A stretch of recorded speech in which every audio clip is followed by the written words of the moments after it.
Hey, everybody. We just got done with the semifinals. Now we're in the dome weekend. Yeah. Very excited. We got a lot to talk about. A lot of big-time matches, a lot of big-time upsets. Jace's Calvary Bears lost. It's a lot of stuff to talk about. Can't wait to get the show started. Let's go.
Oh, damn, I didn't expect it to end that early. But anyway, I'm your host, Grant Sastre, the owner of Ruger Sports Media. And also a reporter and columnist for CrescentCitySports.com. This is Jay, and this is to my right is Jace LeJeune of Gridiron Football USA.com, or better known as Gridiron Football for the brand. This is Brian Nets on the Bayou. This will be the last, well, not the last, second to last recap that we're going to do. Of course, next week is the state championships, and all the matchups have been set. This past Friday, we had the semifinals, a lot of great games, a lot of high-scoring games, a lot of close games, and some shocking results, whether it be, some teams that we didn't expect to win or some teams we didn't expect to win by this much. Jace, was a great showing throughout the state in the semifinals. Of course, there's not a single team from the Shreveport area that's made the state championships. I know. Yeah. It's been a little while. It's been about 2 or 3 years, maybe more than that. I don't know. But we also know that there will be a lot of teams from the Monroe area that will be in it. A lot of teams from New Orleans that were in it. I think last year we didn't have a single team that had we didn't have a single team that had a 504 area code. And matter of fact, there were only 2 teams from the 95 that were in it. This time around, there's 4 teams that 3 teams have a 504 area code. We got another team that's a 95 area code, and St. James, of course, and they have a 225 area code, but they are considered New Orleans, and it's kind of confusing because both Baton Rouge and New Orleans covered St. James. However, St. James is technically a part of New Orleans, but because St. James often plays teams that both have a 225 area code and a 95 area code in their district, they kind of get thrown in together. But it's right in the smack in the middle. A lot of people consider it to be New Orleans. So I think that's kind of awesome, especially for attendance. I think the LHSAA wanted a good bit of New Orleans teams in it this year because last year the attendance numbers weren't all that great. They were great, but not what they wanted. Because a lot of teams in the state championship last year from the north, in Lafayette. This year there's not. Now we do have teams from outside Lafayette area, but not a whole lot. Yeah. And I think Baton Rouge. I mean, Baton Rouge got lucky that Central was able to pull out a win, and I think it was Central, Dunham. I think those are the only 2. There's only 2. Yep. Yeah. So there's a lot of Baton. Last year we had a solid bit of Baton Rouge teams in the state championship. Last year, this year we don't. But also we got a representative from Central Louisiana, Alexandria, is in the championship for the first time since 2020, and also the second time in the school's history. I mean, there's a lot that we have to cover about the semifinals, Jace. But Jace, what are your overall thoughts about the semifinals? I mean, you pretty much put the nail on the head, Grant, about with the representatives, right, in the state championship, because that's kind of where you measure the different areas of the state. Like there were those years where The 337 was really strong. It was the Lafayette area that represented that year as like the top area of Louisiana high school football. There are other years it was New Orleans. There are other years it was Baton Rouge. So like it's a great measuring stick to see which areas are going to have the most representation in the Superdome. And this year it's great. I'm a Baton Rouge guy, but I'm really excited for New Orleans because not only do you get a lot of the attendance back, with those New Orleans teams getting in, but it's just the flavor's a little different. Like when you get the bands involved, and you got two games going on at one time. Grant, like in those years when it was Warren Easton and Edna Karr in the dome, you had the game on the field, and you also had the game in the stands with the bands. I mean, it was two games going on at one time, and that's a lot of the pageantry of high school football comes when you get the New Orleans teams involved. So it's great that they've had a bounce back year after really not being having representatives, I would say, in the Superdome. So yeah, I mean it's a lot more spread out, like you mentioned. No Shreveport teams. I guess the closest one would be, I guess, technically Haynesville, if you want to kind of put them in that territory. But yeah, and I mean Monroe went with a great showing as well. Baton Rouge only two teams after having a pretty good year last year, getting a lot of teams in the Superdome, and a little bit of a down year in terms of that. But love seeing Alexandria, and then of course, like those teams like New Blood, like Franklinton getting in the Superdome, seeing how they'll do, and I'm sure we'll go over all the scores and all the semifinal scores from Friday. But yeah, we got some new blood in the state championship, and a lot of big time programs. It's been a while for some of these teams to get back in the dome, so a little bit mix of everything. Yeah, Jace. Like I said, like we both said, it's a huge weekend. Not only for New Orleans high school football, but also a huge weekend for Monroe. I know Neville fell short, but if Neville didn't fall short, I mean, they would have had what I saw Jared post.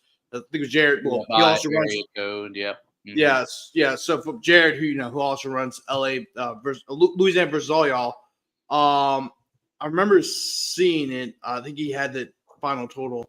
I don't know. Let me pull it up right here.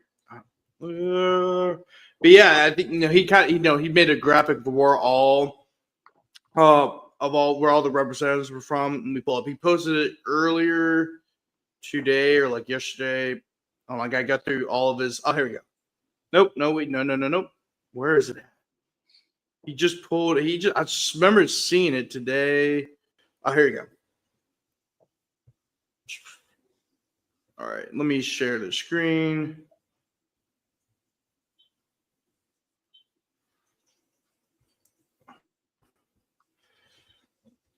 Bang. Right here. Of course, it's buffering. Oh my god, bro. Of course, it's buffering. As soon as yeah, here we go. Got it. So 318's leading the way through the, of course, Alexandria. They're the only representative from Senlaw, but Senlaw, up north, they all have the same area code, which is the 318 area code. So Alexandria, Haynesville, Washington Christian, Ruston, and Sterlington, and really like that Neville. If Neville wasn't, they would have had 5 teams from the Monroe area. Yeah. Of course, 3 from the 3 that have a 225 area code, such as Baton Rouge, Dunham, and St. James. St. James really is probably more New Orleans if you really can make an argument for either one. You can make an argument for either one because they're right smack in the middle. Yeah. But from what the United States federal government says, St. James is a part of New Orleans. Crest City Sports covers St. James as a team from New Orleans. And really the reason why, I don't know why, it's kind of weird how they do it, because I know like all the news stations in New Orleans we cover, especially WGNO and Crest City Sports treat St. James like it's a New Orleans area school. I know also in Baton Rouge, like the Advocate and all the Baton Rouge made it considered Baton Rouge, considered an extension of Baton Rouge. So and same thing with Lutcher, because Lutcher and St. James are both in the same parish. Yep. Right. So they're kind of thrown in together. Yep. I mean, it's like when they do the Ward Dunn Player of the Year ceremony, they do include St. James. However, they consider themselves a part of the river parishes. Yeah. So what'd you say? Yeah, you're. Oh yeah. I mean, I was just saying that. Yeah. I mean, like it's one of those things that both treat St. James as part of their own because I know Baton Rouge every time they've had like the award. Let's say the WAB's had like the award done player of the year. I mean, they would include players from Letcher and St. James, in the run in years past. So it's just one of those things. I mean, you get coverage from both sides. I mean, for me though, as a Baton Rouge guy, I probably consider them a little bit more New Orleans. But yeah, they're kind of stuck in between both, where they're just in that coverage area of Baton Rouge as well. I don't know, like when Wafa is kind of, I don't know why it's not even going down. It's frozen. I think there's Safari. Oh, here we go. Finally, now finally wants to move. Jesus. All right, but all right. I don't want to say the Lord's. Should not say the Lord's name on Sunday. Should not. I'm sorry. Amen. Horrible prayer, but you get what I'm saying. Sunday. I keep forgetting it's not Friday. It's not Friday. It's Sunday. But anyway, Jace, I don't want to get cursed today on this show, man. I don't want to get cursed. Okay, I don't want to get cursed. But anyway, Catholic. So, and for the 337, you got Catholic New Iberia, Cecilia, Vermilion Catholic. Of course, two of the schools are in Iberia Parish. Cecilia, of course. I don't know what parish is. I know it's close to Opelousas. It's outside of Lafayette, but not. But this year is the first year where we don't have a team from the city of Lafayette, which is pretty rare. Last year we had Acadiana, St. Thomas More, LCA from Lafayette. We've usually have one or two teams from the inside the city of Lafayette. This year we don't. We do have teams from the area, but no teams from the city of Lafayette. We got three teams that have a 504 area code: Karr and Archbishop Shaw and South Plaquemine, or I could say three schools from the West Bank. So it's a huge representation from the West Bank this year from the city of New Orleans. Karr, Archbishop Shaw, and South Plaquemine. It's great to see the three teams from the 504 again. After last year, we didn't have a single team at a 504 area code. I think it was the first time in over 30 years that wasn't the case. So it was awesome, to see that, that once again. And then two teams that have a 95 area code. Franklin, also, I forgot to mention, 81. So technically, the New Orleans area has 6 teams in the dome this year. So that's pretty incredible. So the domes can be so there's going to be a lot of people at the dome this year. I think the attendance numbers are going to go up. This is what the LHSAA wanted because the attendance numbers were kind of down last year. A lot of that had to do with a lot of teams being from the north. And then also to get people from the state of New Orleans, not even just like fans of those respective high schools. It's more of getting like local casuals to come as well. Like there's going to be some people who want to see Karr and Ash play from the state of New Orleans. There's going to be people that want to see Shaw play, right? You know what I'm saying? And even and also they just want to see some big time matchups, really. I mean, but you're going to even get more of those fans because you have teams from the state of New Orleans. So I think that's what the LHSAA wanted. But then also you got a lot of teams, sorry, that are going to travel. Cecilia travels well. Catholic New Iberia, they tend to travel well. Who else? Ash. Yeah. This is the first time being in the dome, right? This is not the first time. It's the first time that they've been to the state championship. Remember, they went to the state championship 2020, but the games were not played at the dome because of COVID. They were played at Turpin Stadium on the campus of Northwestern State in Natchitoches. Yeah. This year, this is the first time they ever get to go to the dome. So I expect Ash, the city of Alexandria, to come in full force to the dome. They're going to see a lot more. You're going to see a lot of purple anyway because of Karr, but you especially can see a lot of purple because of Ash. And so I'm really excited for. Oh yeah, for sure. They're going to travel. FFMA's going to travel. Going to support the Trojans, and another team that's going to be excited is E.D. White because remember the last time E.D. White played in the state championship game, they played in Cajun Field, and this was after COVID. So that E.D. White's going to be very excited to be in the Superdome because remember the last time that they played, it wasn't even in the Superdome for a state championship. So they're going to be really excited as well. And then in front, teams like Franklinton, it's going to be great, Grant, because you're going to see a lot of teams with new blood. South Plaquemine hasn't been there in a while, since 2009. So teams that, they're going to be really excited to get back. And, We haven't talked about teams that even Edna Karr. I mean, think about as great as Edna Karr has been.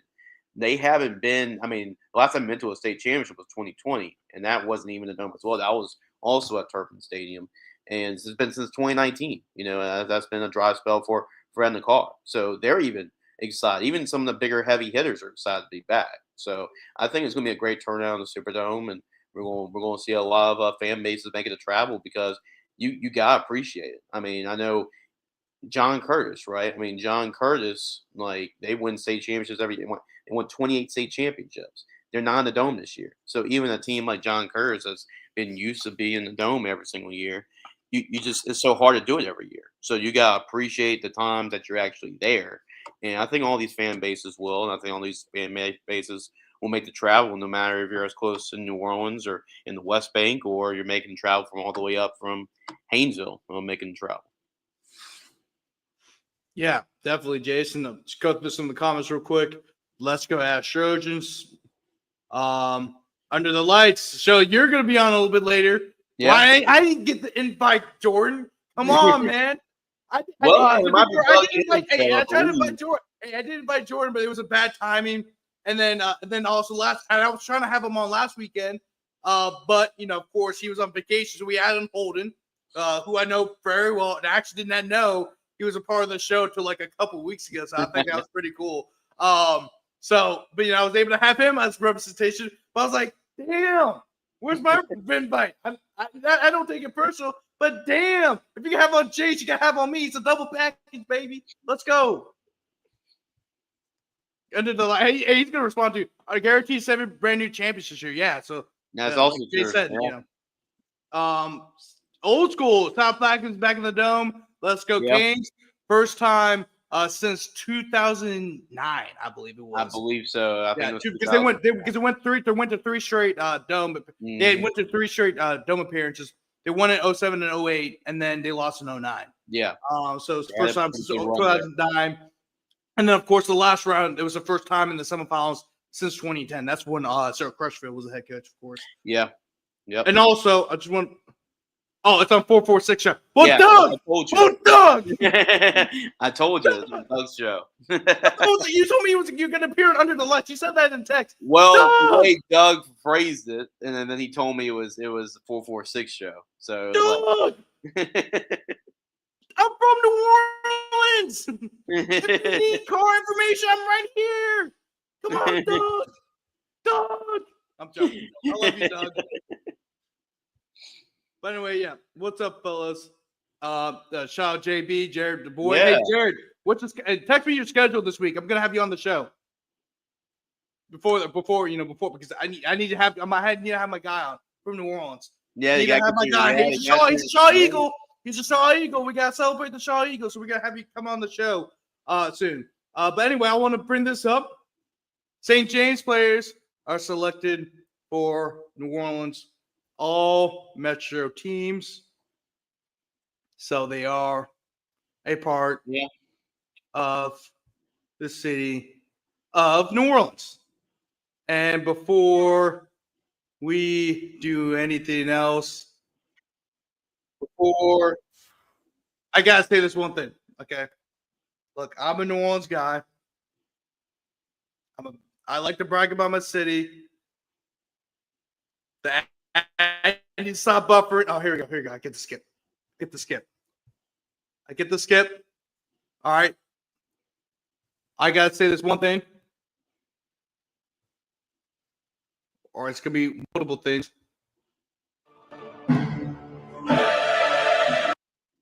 Oh, what's going on?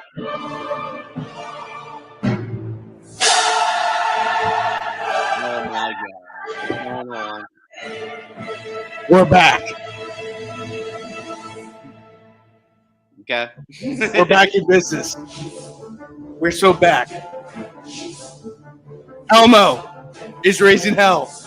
The Jip. I don't know what's called the Jip that we're almost into the fire. That's me. That's me right now. We're so back. All right. We are back. All right. St. James is a part of the New Orleans area. I don't care what WAFB or WBRC have. They are part of New Orleans. I don't care if they cover them. They're New Orleans. And so, as my man Old School said, St. James is selected for New Orleans elementary team. We got 6 teams in it. We're all in it. We're back. All right. I'm tired of all the Monroe teams. I'm tired of Baton Rouge. I'm tired of Lafayette. New Orleans, we're back. Oh, they beat the Cal Bears. They beat Jace's team. That's great. Shaw. One time. That's 2-0, baby. We're 2-0 so far. Angleton is back. We got in 6-0 from Roger last week. I told you. The game's close. Angleton's going to win. What? They won. St. James. I did that. They're going to make it. But they made it. And that's all that matters. They made it. All right, that's 4.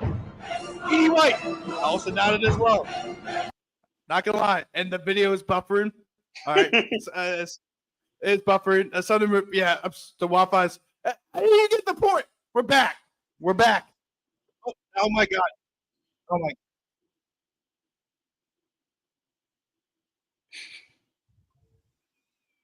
I don't think the video agrees with you, Grant. I don't think the internet agrees.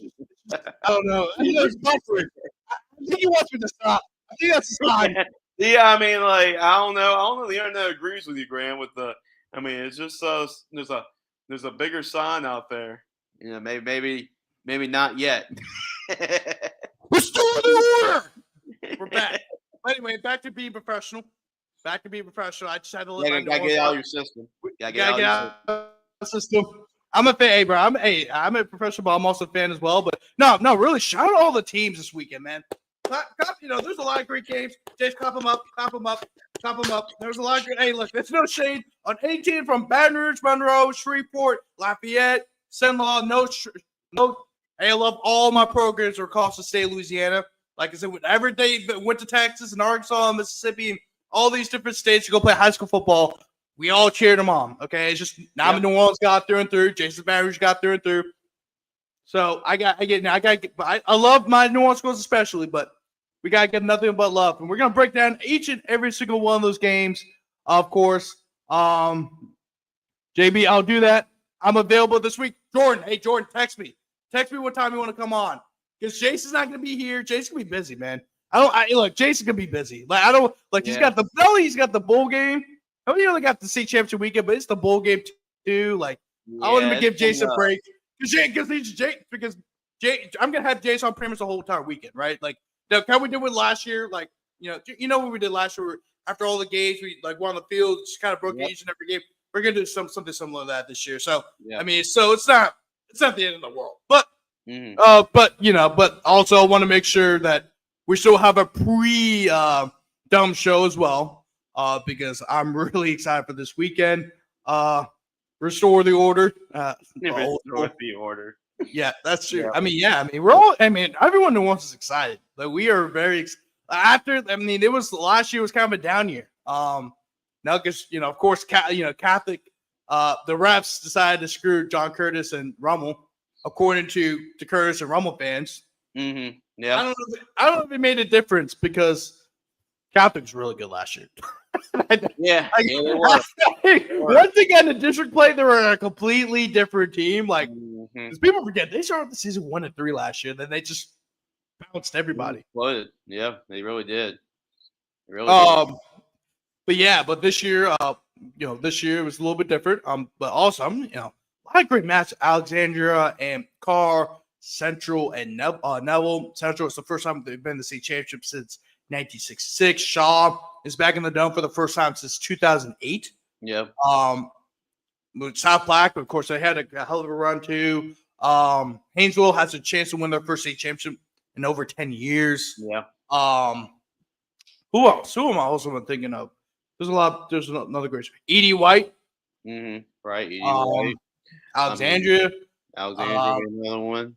Cecilia. They made Franklin. Franklin has probably been Franklin has been the best story.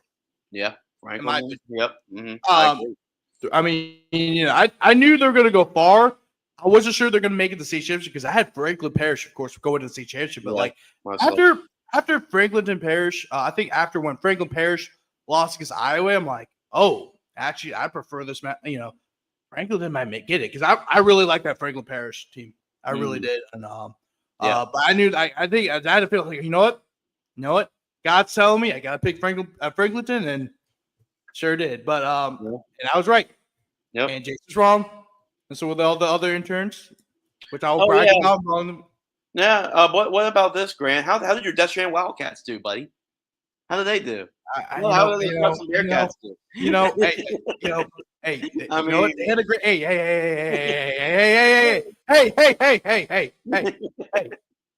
They do okay. They're alive, aren't they? So they're okay. Barely. Clinging on. They're alive. Okay, they're alive. They're alive. Okay. I know. Aiden Andy's little brother smacked Philip Wright, which, by the way, Jaden Andy. I want to say his name. Jaden Andy. Mm-hmm. Which so that's already creating bad blood between two guys who might be on the same roster in about 2 months. Okay. So I know the game wasn't bad. We're gonna break all that down in a second, but first, I also want to give a shout out. I don't know. Why am I doing a shout out? Yeah, what am I doing right now? What am I? Oh, no. So but seriously, give a shout out to everybody around the state for a hell of a year. There you go. I don't know. I'm making a shout. That's the first time I've ever made it. But it doesn't matter. Shout out to everybody. Shout out to all the coaches, shout out to all the players for giving me and Jace a chance to cover all y'all throughout the year. This is probably the first of many of shout outs for end of the year shout outs, I guess you could say, for allowing us to cover, your games, your teams, the program, and then also shout out to all the teams that made the Dome this week. It was a great weekend. It was a great weekend last year, but also it's been a great year overall. Mm-hmm. And really, this is probably the first time where I really got to really cover high school football. I know I was with because I joined you guys like midway through the season last year. Transition type of yeah. Like this is the first year where I'm like fully like writing about each and every team across the state, which I will be doing this week as well. Because also Central's first time it is Central's first time in the Dome. It's the first appearance in the state championship since 1966. The Dome wasn't even built yet, so there you go. So because remember, still at the time, people were how like they did a couple years ago, where everyone was kind of playing.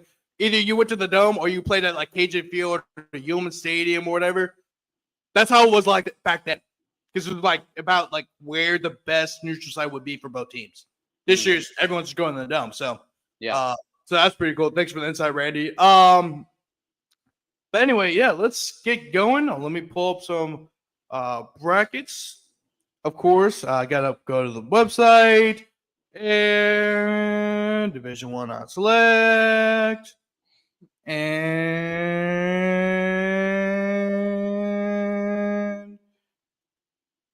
present. All right, first game we're going to talk about Neville and Central of Baton Rouge. Of course, Neville was the number 1 seed going in. They were my pick to go to the state championship. Central was another team that I was really high on before the year. I said they were a dark horse to make it the state championship, but they've been nothing but a dark horse. Actually, they've been better than the only loss was against Catholic, by the way. That's been their only loss. Central's looked great all year, so they weren't even a dark horse. Now they're just a straight up contender. And I said that before year. This is a very dangerous Central team. They're very physical. Simno's been there before, and he's done it. And now the Central Wildcats are in the Dome for the first time in school history, and are making their first appearance to a state title game since 1966, which is I think they won that year too, in 1966 as well. If I'm wrong, somebody correct me, and I'll also double check that as well. But before the game, this is how you know everything was spicy. Before the game, Randy said all other teams have made it. ED White made state championship and Lafayette. Right. That's not just as well. That's why they hadn't made it to the Dome in the school's history, I don't think. Maybe they have. I don't know. Because they didn't start playing the Dome I don't think they started playing the Dome until like 1978. Because St. August Jesuit were the first time when they actually had a game in the Dome. And then I think it was 1979 when they started playing every single one of the games in the Dome. But I could be wrong. But anyway, before the game, because remember, this is a rematch of last year's game. And this is a game that Central ended up winning. Central was the number 18 seed, and they upset Neville, who was the number 2 seed. So there's still a lot of carryover from last year's game. And, before every game, Central, the whole team walks across the field before each game. This time around, they did walk across the field, but then they were met up by some members of Neville's team. I think apparently it wasn't players. This is actually the coaches. Yeah, it was. From what I saw, the coaches the Neville's coaches didn't really like that. Then, there's kind of a confrontation. And that's how you knew it was going to be a good game from there. Fourth, really close, tight defensive battle. I think that's what everyone kind of expected. And then, late in the game, I think it was about a little over 3 minutes to go in the game. Neville was leading 13-10. They're lining up for a field goal. And, the field goal would have put them up 6 points. So, Central still had a chance, to go drive that field and win the game, of course, because if Neville made it, it would have been a 6-point game. However, unfortunately for the Tigers of Neville High School, the kick was blocked by, I believe it was Katie Mays. And I know it was one of the Mays brothers. I wasn't sure. It was KD Mays or DK Mays. I think it was KD. But Marvin Joseph returned the field goal 85 yards for the eventual game-winning touchdown. Jace, overall thoughts about that game? Well, I'm feeling pretty good by myself, Grant. I know you said you got Franklinton right, but I got this one right. I had Central going to the state championship game all along, even from the very beginning. I had them being Neville from the time these brackets came out, so I'm feeling pretty good by myself there on that pick. So I'm pretty excited about making that pick right. But, yeah, the Wildcats were able to get a really big win, and I know if you're Neville, I bet Neville fans, the Neville Tigers, they don't want to face the Central team anymore. I mean, that's 2 times in a row that your season ends to Central. But I know Jalen Nichols had a great game. I know he's a Gridiron Football Player of the Week material for us. I think he had 258 yards rushing and 2 touchdowns for the Tigers. But, yeah, Central just found a way to win the football game. I know a bunch of Neville fans were saying, it was kind of a flukish way to win the game. But, hey, you got to make the play to win the game. And that is what Central did. They blocked the field goal. They returned all the way back for a touchdown. And you can't just say one play. But you got to play 48 minutes, right?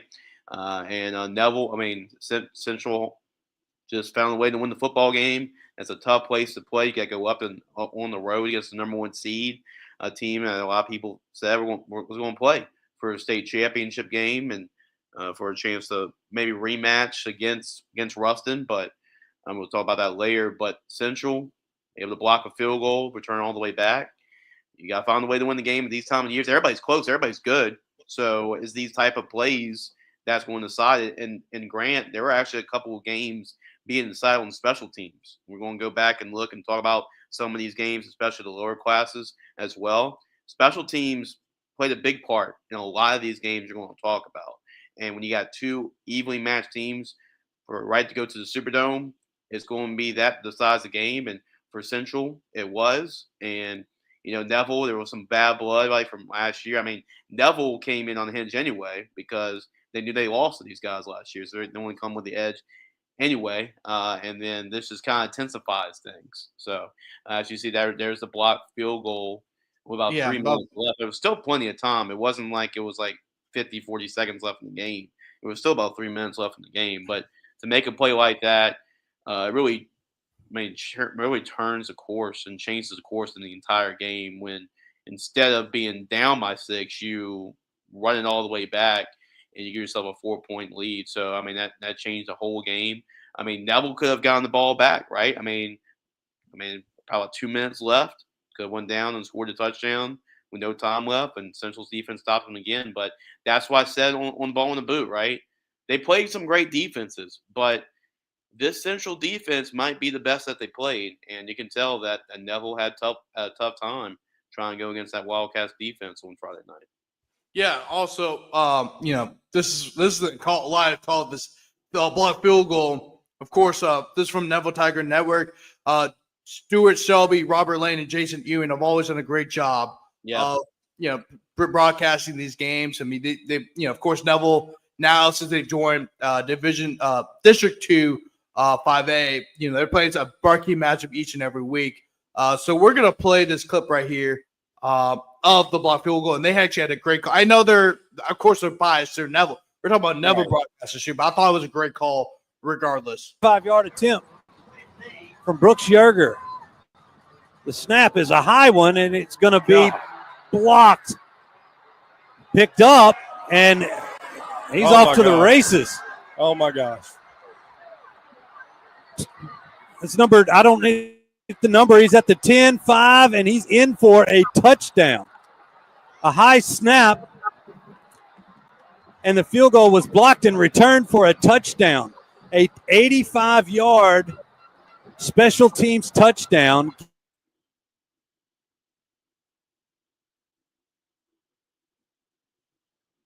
Gives. Oh my God! You just you All can't right. think it up. That's the clip. That is They got the gist of crazy. it.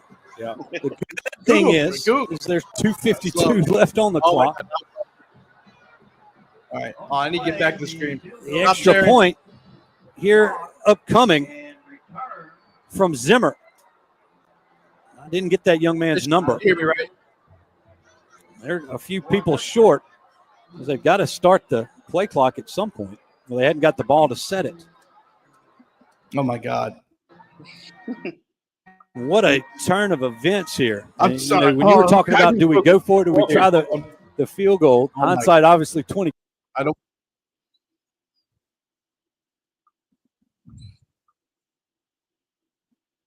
All right, I'm back. We're back. Right now, we're good. At first, I don't know. It was like I'm like, can I leave this, guys? But anyway, yeah, that was a call. I thought it was a good call. I know it's showing a little biased, but I think that oh my gosh, I did was hear pretty funny. the deflation, like popping the balloon in the announcer's voice there. I mean, but yeah, it's tough. It's tough when you have to make that call and a big time momentum play, right? I mean, you're up by 3, have a chance to build on top of that, and based on how your defense has been playing, I mean, it was a 13-10 ball game. So if you make this field goal, you feel pretty good about yourself, like slowing down Central and letting their offense, prevent their offense from scoring a touchdown on you, and you go up by 6. That's big when it's a low scoring game, when it's cold, when it's freezing. It's a big difference, Grant, when you can hold them to a field goal and it's like, okay, 16-10, but 3 points is bigger than. I mean, 6 points is a lot bigger than 3 points, especially in a game like that. And for that to go the other way around, I mean, what a deflating way to lose a game, especially after losing last year and how everything last year turned out.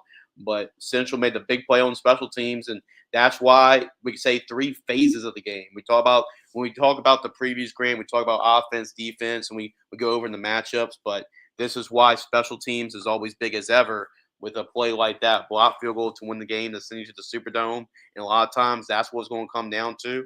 That's what it came down to up in Monroe between these two teams, which these are really good football teams. Grant, it was pretty much what I expected. I expected a low-scoring football game between both teams, and it was Central. I knew it wasn't a great matchup for Neville because, I mean, both teams mirror each other a whole lot, and Central was able to find a way to win it. Yeah. Yeah, I mean, like I said, football is a 3 phases game, and Central just did better, right? They converted when they needed to on offense. The defense did their job, and of course, the special teams made a huge play. Of course, blocking the extra point. That was not the extra point, the field goal, which ultimately led to Marvin Joseph's game-winning field goal return for a touchdown. This is actually the 3rd team that David Seminole has led to a state championship, all within the last 5 years, by the way. Because he led Catholic Point Capee to a state title game in 2019. Yep.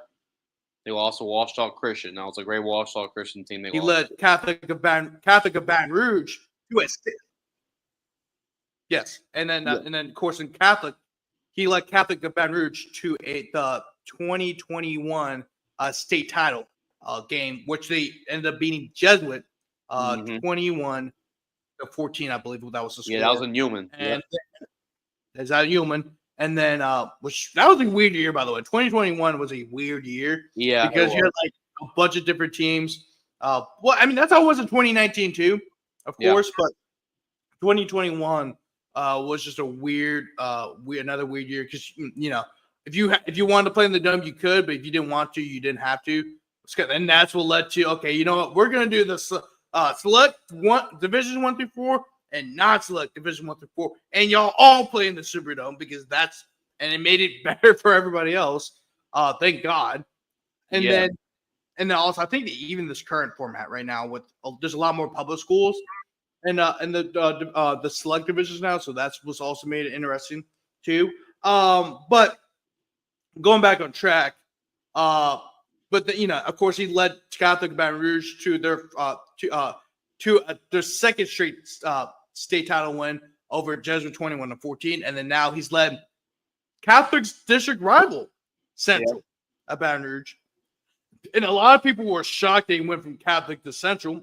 Well, it turns out it was the right move. He led Central, a program that's really underachieved throughout its history. With all the resources and talent that they've had, they finally now achieved the status of being one of the more not only elite teams in Baton Rouge in South Louisiana, but all of Louisiana. So congratulations to the Central Wildcats, Central High School, the community of Central, David Simno, for a job well done. It's only his second year, by the way. Yeah, think about what happened at Catholic. When he led Catholic to a state championship, it was his first year at Catholic, and now at Central, it was only his second year. And it only took him his second year to do it. So huge kudos to Coach Semino, their whole coaching staff at Central, and for the Wildcats. I know we were pretty high on them to start the season, and they looked like that they were going to be that team, right? They had that stumble against Catholic, but they responded pretty well since then, and you saw that carry over in the playoffs. And congratulations to the Wildcats. And I know the whole fan base is finally excited to be in the Superdome for the first time. So it's going to be an awesome experience for all the Central fans out there. Yeah, definitely. And then also we got to talk about their opponent, Ruston, which will be Ruston. Ruston defeated Deshaun 44-7. This was a shocking result. This is a game that we all thought was going to be pretty close. Yeah. Just given the history between these two programs. Actually, this is Ruston's first time beating Deshaun. I think that was very interesting. I think this is the first time they beat Deshaun in the program's history. Because oftentimes Deshaun's gotten the better of the Bearcats. So I thought that was really interesting. Considering how successful Ruston has been as a program, that was the first win over Deshaun. And Deshaun, of course, they're riding high. They're probably the hottest team, arguably the hottest team in the state of Louisiana. They scored 60 points in 3 of their last 4 games. Jackson Fields is back as a quarterback. He was healthy finally. And then also the rise of Malachi Dabney, who's rushed for, in those 4 of his last 7 games, he's rushed for over 200. And those other 2 games, he ran for over 100. So this was a very explosive offense, and Russ's defense. Not only the Russ's offense came through, but their defense came through as well. Deshaun only scored 7 points, which I believe is the lowest they have scored all year. And that's even more impressive considering how great Deshaun's offense has been.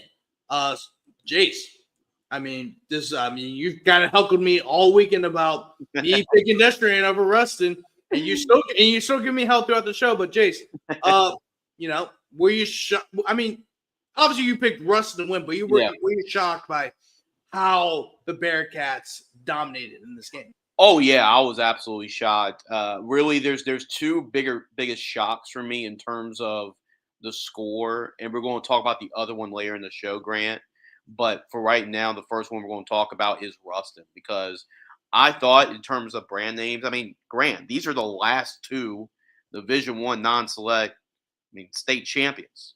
Ruston and Deshaun. So you expected both these 2 teams to make it this far. I have them going this far. I have this game to be the semifinal game.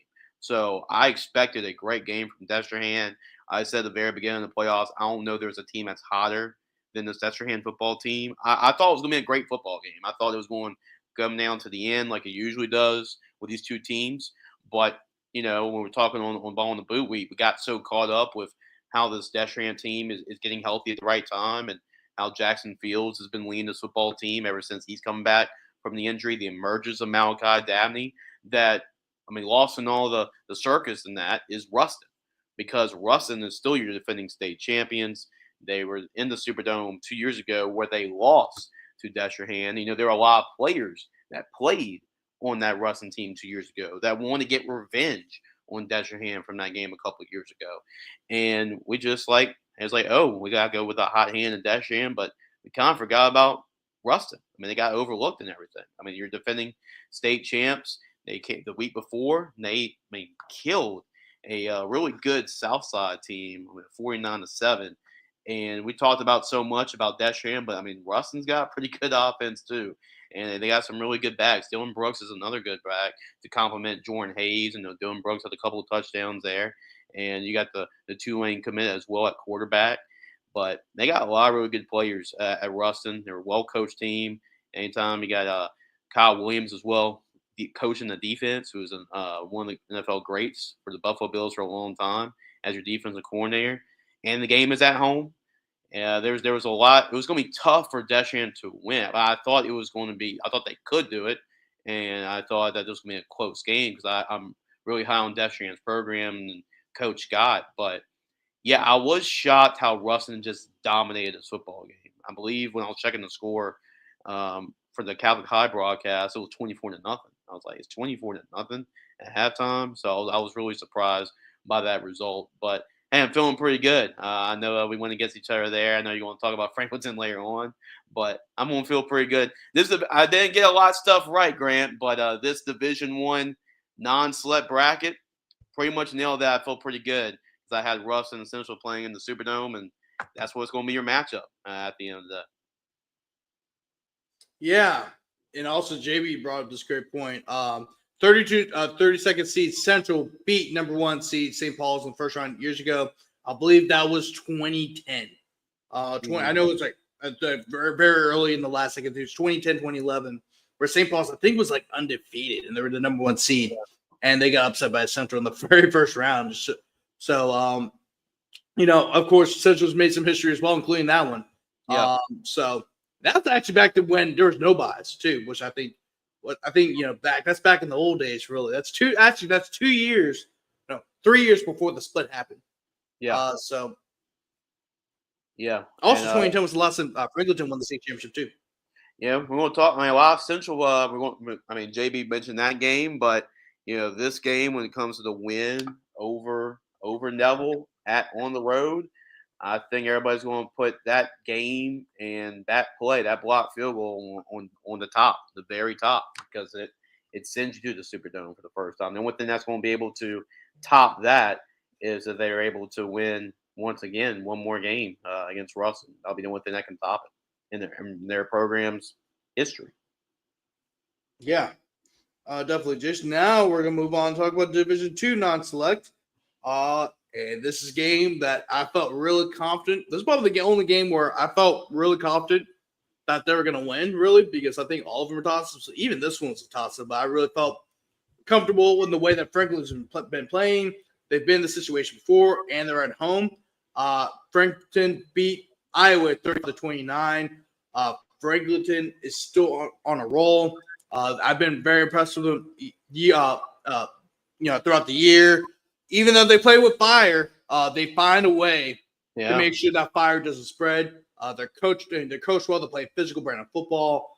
I thought the way the Cy Austin's been playing, Jacob Crane, the quarterback, has been playing. I felt like they were going to do enough to defeat Iowa and also slow down a red-hot Iowa offense. And also want to give a congratulations to Nick Saltaformaggio. He will be the only coach and besides David Semino, to lead 3 different programs to the state championship game. Yeah. Only him and David Semino have done that. And matter of fact, he's actually the only one to Doing lead the Dome. 3 different programs to the Dome. Yep, to the Dome. Yep, we've seen a lot of coaches do it twice. I mean, Bill Stubbs, I can remember he did it for Salmon, and he did it for Riverside. Guy Mastretta, he's done that before. I mean, there's been a lot of coaches that have been able to do Dennis it. Dunn. Dennis Dunn, there's been a lot of coaches that have done it, but 3 different teams, that just comes to show you how good of a coach you really are, because it's one thing to do it at 2 spots, but to do it at 3 different locations, that shows that your message, it translates no matter what school you're at. So that is the makings of a really good coach if you can pull that off 3 different times. That's special. That is special elite status we're talking about. Mm-hmm. Definitely. And also, I think there's been a trend too, is that I think almost every single number 1 team has made it. Oh, besides, actually, that might be right. I think every single number 1 seed has made it. Yeah, I believe everybody that is still in number 1 seed is still in the playoffs. Yep. We're still playing. Yeah, because I kind of realized I think every single number 1 seed has made this Dome. Yeah. What? No, Neville. Neville's the only one. Oh yeah. Oh my God. Oh wow. You got Central. Wow. Yeah, Central was the 4 seed. That was a win. Wow. Yeah. Wow. I'm looking at everything else. That's gotta suck. Sorry for the reminder, but yeah, Jace. You also expand a little bit more on Franklin because I just kind of interrupted you with that because I just sort of realized I was like, man, has every single number 1 seed made the state championship? And then we found out Neville. But go ahead, Jace. Yeah, you definitely got it right, Grant. I do agree with you that if this game was going to come down to the very end, Franklinton knows how to win these games, and you made a good point. Franklinton was in a lot more of these games. They're used to playing these type of games than Iowa was. The reason why I picked Iowa was because they went through some adversity against Franklin Parish. They were down against Franklin Parish, and they came back and won that football game.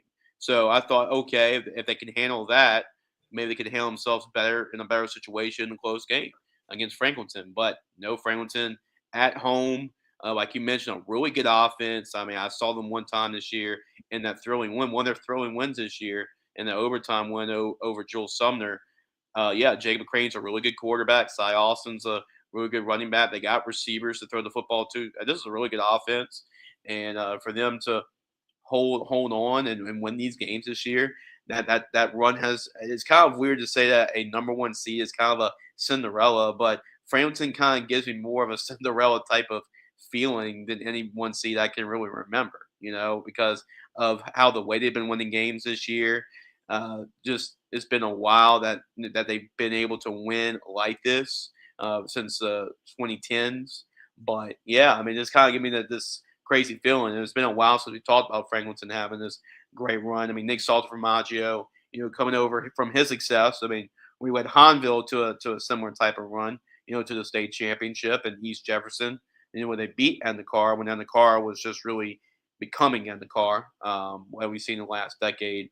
But for them to find a way to win the football game and win it close, Iowa Grant is a really good football team.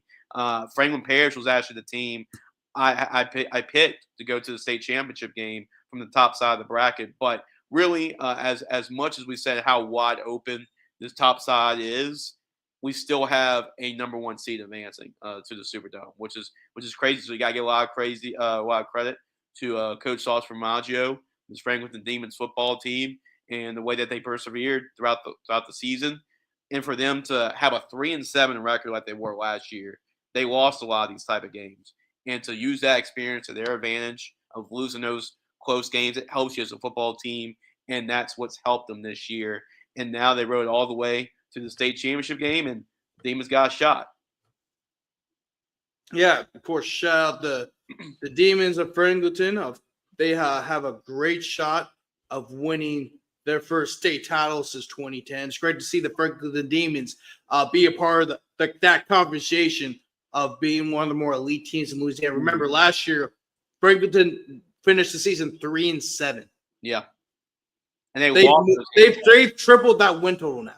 Yeah, they lost those those close ball games last year, and look how that's turned around next year with a lot of those guys coming back, and that helps you, and that's helped this football team, especially when Coach Salsa Formaggio entered his second season with another year.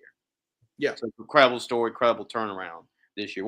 I would say, probably the best turnaround for any 1 year team this year. I can't think of any other one like this from the season they had last year to the season they have this year. Yep, definitely, Jason. Moving on down, Cecilia defeats Plaquemine 55-35. This game was actually live on YourView. And so, after a while, like a lot of people were wondering if this game was ever going to be broadcasted because of the rules that Iberville Parish has. It's been they were able to get on YourView, so everyone was able to watch it. So it was great to see Plaquemine live on TV and on primetime television.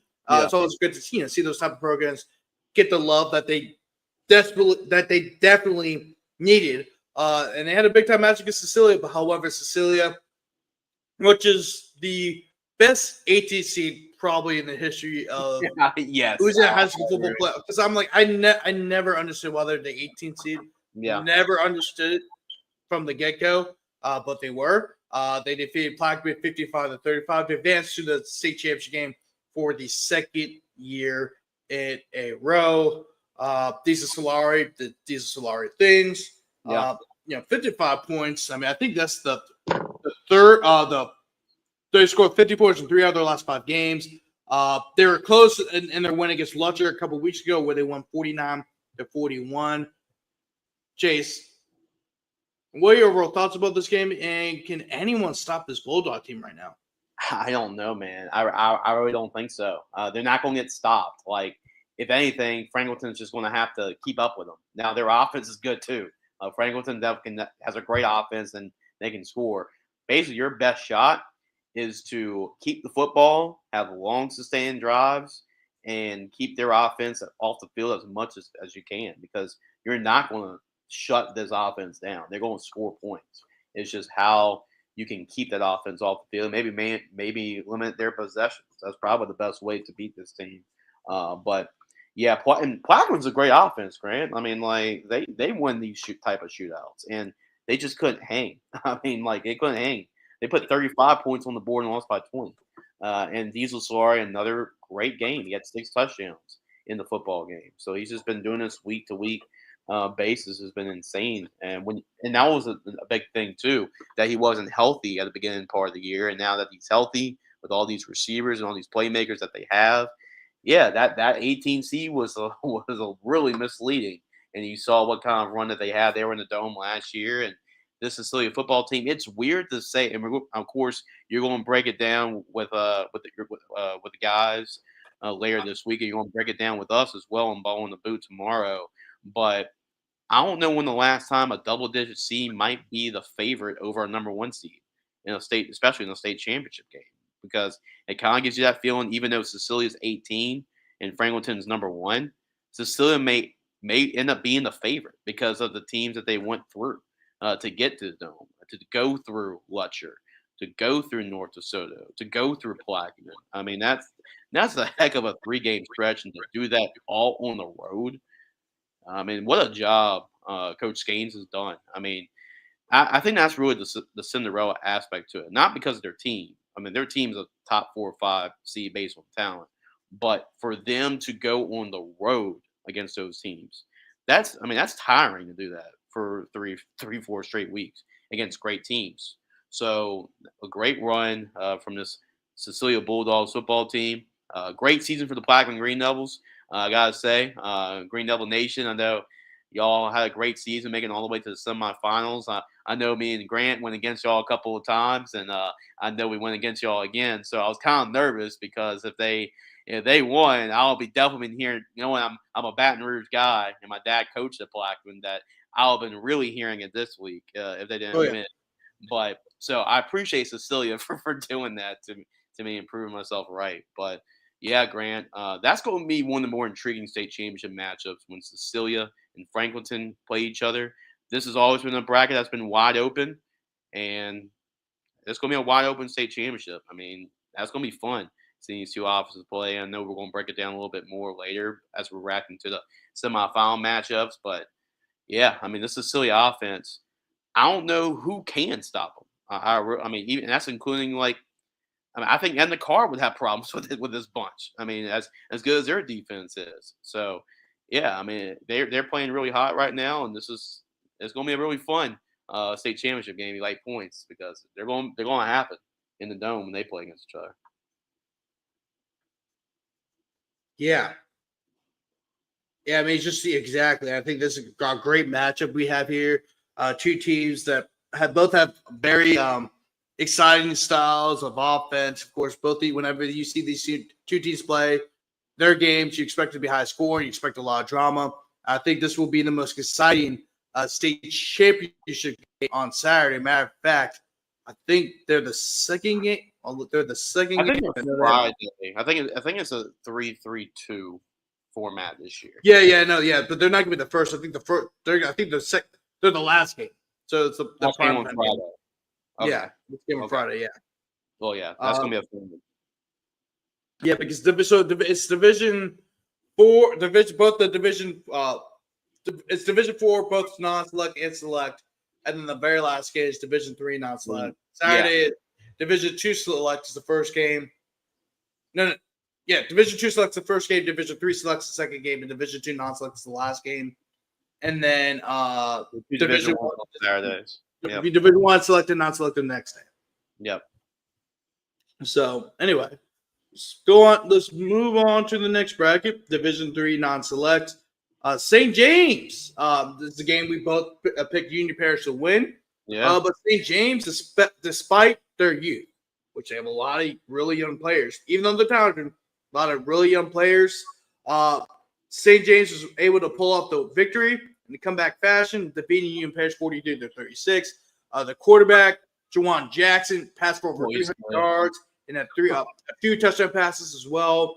Huge game for the freshman quarterback. And the St. James Young Cats, or the Wildcats, which is more the professional name, they will move on to the Dome for the second year in a row. Jace, overall thoughts about this game? Yeah, what a coaching job Coach Davis has done with his team this year. We talk about a lot of other coaches, maybe for Coach of the Year, maybe what Coach Fitt's doing at South Plaquemine this year, or like Coach Salter-Maggio is doing at Franklinton. But Coach Davis, I know, like, St. James is a big brand name. So I use this kind of like, you look at, it's St. James, supposed to be good at St. James. But with how young this team was and how many guys you had to replace from last year's football team, I mean, Jawan Jackson, I mean, he's a freshman quarterback doing this, kind of like what Luke Delafield did a couple of years ago. So, I mean, these, like you said, young cats, I mean, they are. And to do that against the team, to win that a one touchdown game against the team that prevented you from winning a state championship last year, and get revenge from that Union Parish team. We all had Union Parish win this football game, and how about that? So it won't be 5 straight for Union Parish to go to the state championship game. That streak is ended with St. James winning that football game. But all of us went against St. James, so kudos goes to Coach Davis. Kudos goes to the Wildcats. You sent me Jawan Jackson's stats. I mean, 20 for 26, 325, 3 touchdowns. I know he's going to be a Gridiron Football Player of the Week nominee. And, the Wildcats have always had great quarterbacks. They've always had. And it was like Jawan Jackson is going to be the next great one at St. James. And all the skill weapons, the speed that they have on their football team to win a game like that. Union Parish, it was going to be tough for them to win it was like going to be up and down the football field type of game, basketball and grass type of football game. Union Parish wasn't going to play with them. So Union Parish would have had them win that game kind of ugly. They didn't, and that went to St. James' favor, as you saw on the scoreboard, 43-36. And now St. James, this young St. James football team, is going to be the Superdome, and they have a chance to avenge last year of finishing this time in the Superdome.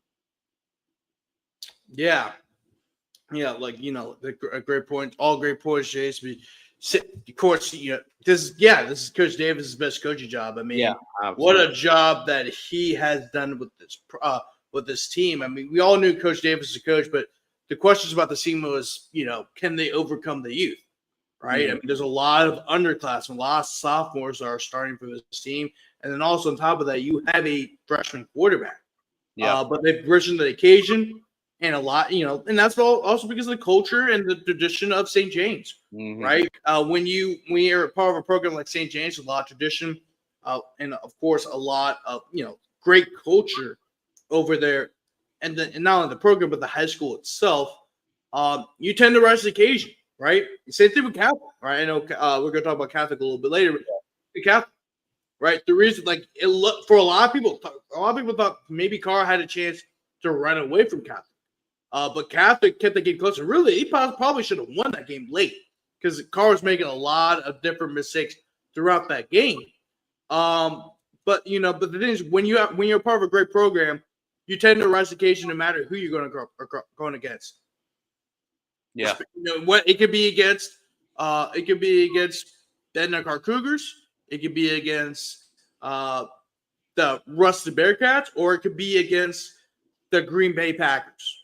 If you're a good program, and no matter how talented you are, you're always going to rise to the occasion, and that's what St. James has done. And so, congratulations to the St. James Wildcats for advancing to the state championship for the second year in a row. Speaking of great programs, Sterlington put a beat down on Gina. Yeah. It seems like ever since that homecoming post that Coach Doty made, Sterlington has been on fire, and they will advance to the state championship for the first time since 2021, where they won it. So congrats to the Sterlington Panthers. Jace, were you shocked by this result? It was one of those things on paper, Grant, that the one reason I was worried about Sterlington was that game was coming off such an emotional game against Oak Grove. And, that was a big game. Both those two teams knew each other a whole lot, the history, right, between both these two teams. And they knew that whoever won that game had, the edge, right, probably going, I guess, would be the favorite to play for the state championship on the bottom side of the bracket. And I could have seen Gina maybe getting them a really good challenge, but I thought Sterlington was a better team, and they showed it. Hagen Herring's a really good running back. The younger brother of Hunter Herring, who was a quarterback at Washita Christian, he's been a great runner for this team this year. And Sterlington's just a tough-nosed football team, and I thought it would be a little bit closer than what it was. But for Sterlington to have a statement like that, yeah, it's going to say something. And Coach Doty, like you mentioned, that post towards the end of the season that went viral. Coach Doty wanted to send a message to his team. Remember, early on, this wasn't looking like this was going to be one of those traditional Sterlington teams when we saw them go at 10-0 or 9-1 in the regular season. They had to kind of overcome some adversity in the regular season this year. So, but now they're playing at where they're supposed to be at, and they are catching fire at the right time. And they've been putting together a pretty good string of performances late in the regular season. You saw that carry over in the playoffs. That Oak Grove win was big. I knew that was going to be a big game to decide who could potentially be in the state championship, and it certainly did. And Sterlington getting that win over Gina. I thought Gina's been a good football team, but you saw them struggle against Loreauville. So you kind of saw some of those signs already. And with Sterlington going on the arch that they've been on the last couple of weeks, you saw that carry over. And Sterlington being at home, a lot of positive momentum. Hagen Herring was a Gridiron Football Player of the Week, and you can tell that carried over to that next week. And that is a convincing win. And once again, Grant, we're going to see St. James against a team that's a physical, tough football team in Northeast Louisiana. It won't be Union Parish, but they're going to have to go through Union Parish and now Sterlington in the state championship game.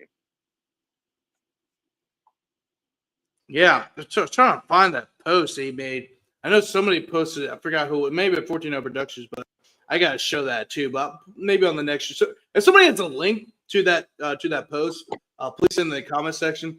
I'm trying to find it, but I've been trying to find it on Twitter, Facebook. It's gonna be because they came back from October, and of course, a lot of stuff's been posted since then. But But yeah, Jace Sterling just dominant. I mean, remember they lost some key guys. Remember the Downs brothers, transferred to Baptist. So those guys were going to be a part of the centerpiece for this program this year.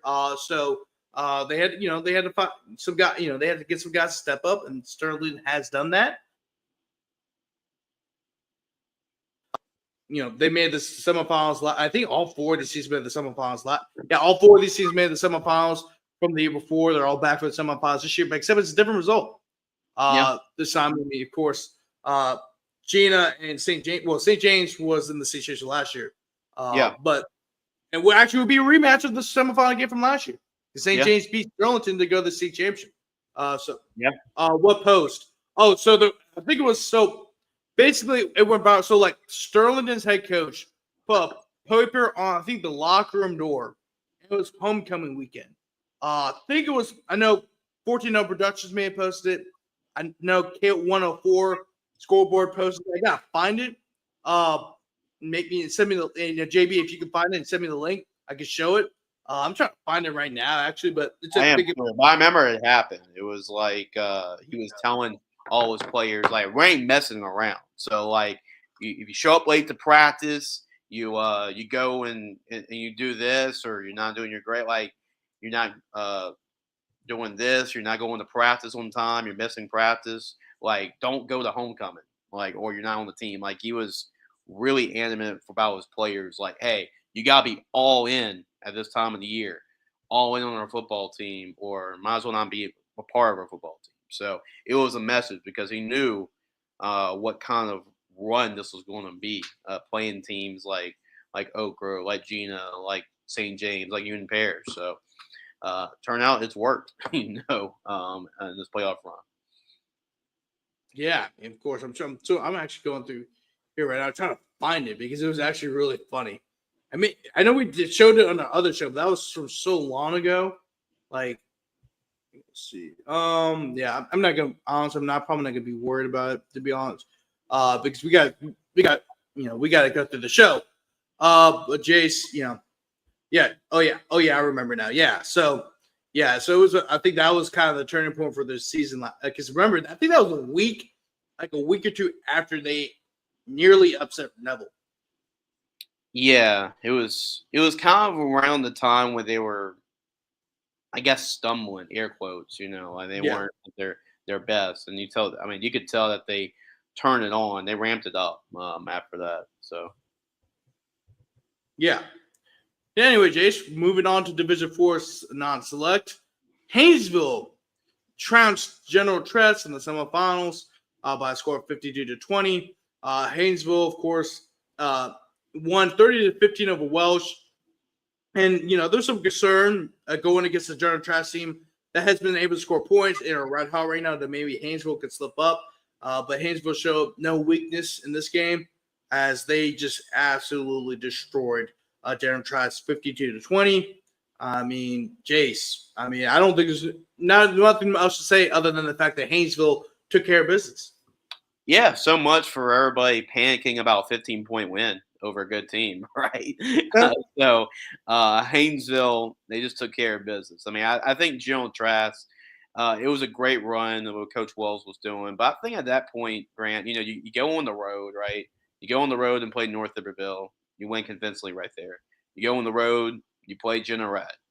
And then you got to go on the road again. I mean, sometimes it's worked. We've seen Cecilia being able to play that type of schedule, go on the road and play really well. And you've also seen instances where you just run out of gas. You're tired. I mean, that's 3 straight road trips. And I think General Trask, especially with this being 1A, 1A teams, that's the guys that you're playing. I mean, everybody that's on the bus, they're all playing because those are all 1A teams. But, yeah, I think at this point, I think General Trask ran out of gas. And Haynesville being a little bit more of a fresh team, a team that's been at home, that's been able to take care of business. And I think they did there. I mean, Haynesville was the heavy favorite in this bracket. And, I mean, I know a lot of people were saying, oh, they struggled against Welsh. I mean, Welsh is a good football team. And sometimes you have your off nights. I mean, the 2019 LSU National Championship team had their off game against Auburn. So it happens. You have even the best teams go through their stumble every now and then. And they just were able to the big thing is if you're able to find a way to win those games, and Haynesville did. So they went back to, and I think they were motivated to get back to the regular routine, and they played in a big way. They won at home by 32 points. Now they go to the Superdome, a place where they were just a year before. And we know about the historical runs that Haynesville has had. I mean, in fact, they won the second most state championships behind John Curtis. But Grant, you mentioned it earlier in the show, I don't think Haynesville has won a state championship in about 10 years. I mean, I believe. I mean, I won't go back and double check it, but it's been a minute. I mean, they played in state championship games. They would play a Logansport. Last year they played Haynesville. Like, they've been in the dome, but it's been a while since they actually won. So this is a big opportunity, knowing that when Oak Grove moved up, that this could be the year for them to win state championship and number one seed heading to the Superdome. And right now it's looking pretty good for the Tornadoes to do that. Yeah, and before I add my points to that, this is actually the post right here. I was able to find. Let me just kind of zoom in a little bit. Oh, it was about for the district championship. It was before the okay. Yeah, it's like right, I knew it happened right when they were starting to lock down. See, maybe because I'm on the tab right now. Let me see if you can see. Okay, there we go. Perfect. I just want to make sure everyone can see it. So from Coach Doty, see picture below, from the voice in the stadium, Panthers fans, we're playing for a district championship on Friday night at Dell Ashley Field. Bring all your cowbells, rocks, and a jug, or whatever noise make you happy. But most of all, bring your voices. Get ready to stand up. We have playing now. Sit down 7 o'clock after 9:30. These players went through wars this year. I think, but that's not really the message. Actual letter. This is the actual message. So there's a practice schedule. We are playing for a district championship Friday. No player will be excused to leave practice early for any reason. No haircut appointments. No tux measurements.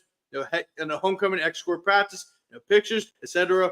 Please don't ask. If these are more important than preparing for a championship game, go ahead and turn your equipment in. Focus on the task at hand. This is the most important game of the year because it's the next game. Go Panthers. And I think that was both after they started the winning streak, but I really think this was the war cry. Yeah. It was to lock in. Yeah. I mean, it was, because now you got, not only it sends a message for the next game, it sends a message for every game. Okay, it was like, if you're going to just lock into this game, what's the point of not locking in the next game? So you got to lock in every game from now on. And I think that was the messages that coach was trying to get to his players. I mean, the teams that he was a part of, those state championship teams. He was a head coach back in 2021 when they won. He was on the staff when they won in 2016. He knew what those teams did in order to win those state championship games. And he knew he had that type of team that could do it, but that was going to be the rallying cry, right? The time to talk to these players. Like, hey, it's now or never. If you're not 100% bought in, just go somewhere else, because we need everybody locked in. I get his point, because everybody has to be locked in. If you want to win a state championship, it's tough, man. It's tough to win a state championship. Everybody has to be locked in. Everybody has to buy in. And if one or two guys are not 100% buy in, that could be the difference of you winning a state championship or losing to St. James. I mean, that's how it is. So, I mean, that was the point that he wanted to bring, and I think his team heard that message loud and clear, and they respond to it.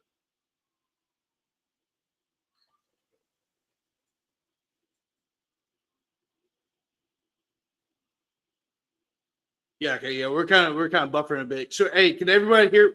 Were we buffering in the stream? Because I know I can hear Jace. I can hear Jace's last point. So, it can. If anyone can still hear us, let us know. And then also, were we buffering beforehand? If anyone's in the stream, but yeah. But going back to your point, yeah, I mean, everyone has to lock in. I actually try to look up, Sterling's record. I think before that.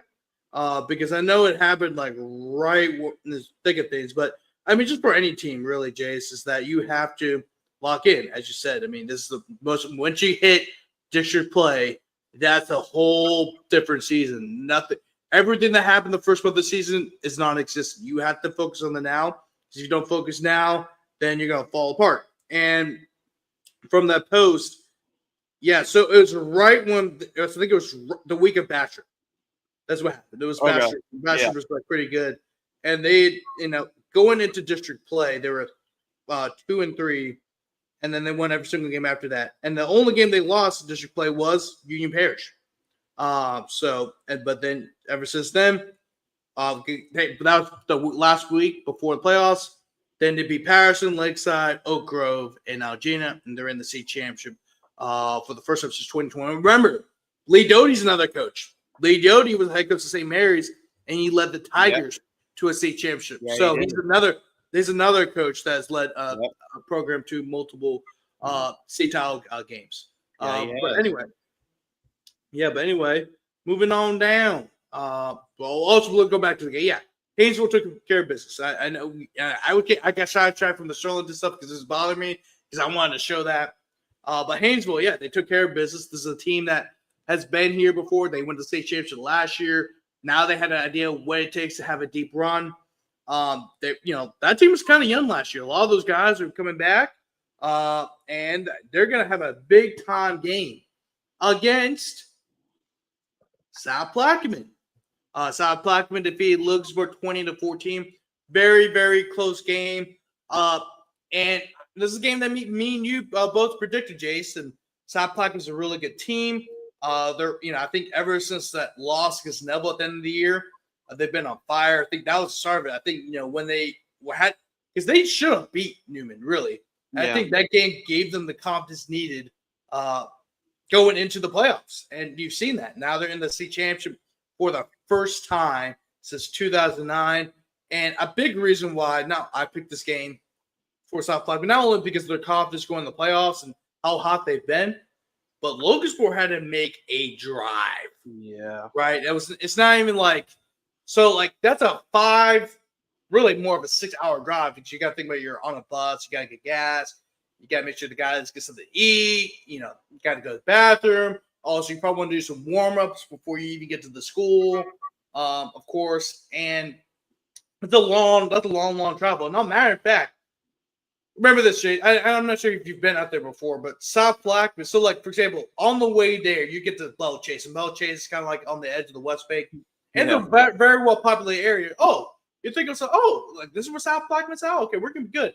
And then you keep driving and driving and driving. You're in the middle of nowhere. You're in a 2-lane road going across the country, and then bang, there's South Plaquemine on the edge of the ocean. It's a pretty far drive, not on the edge of the ocean, but you go and say South Plaquemine is literally on the coast. It is literally on the coast. It's on the tip of all the peninsulas and stuff like that. But Jace, big win for the South Plaquemine Hurricanes.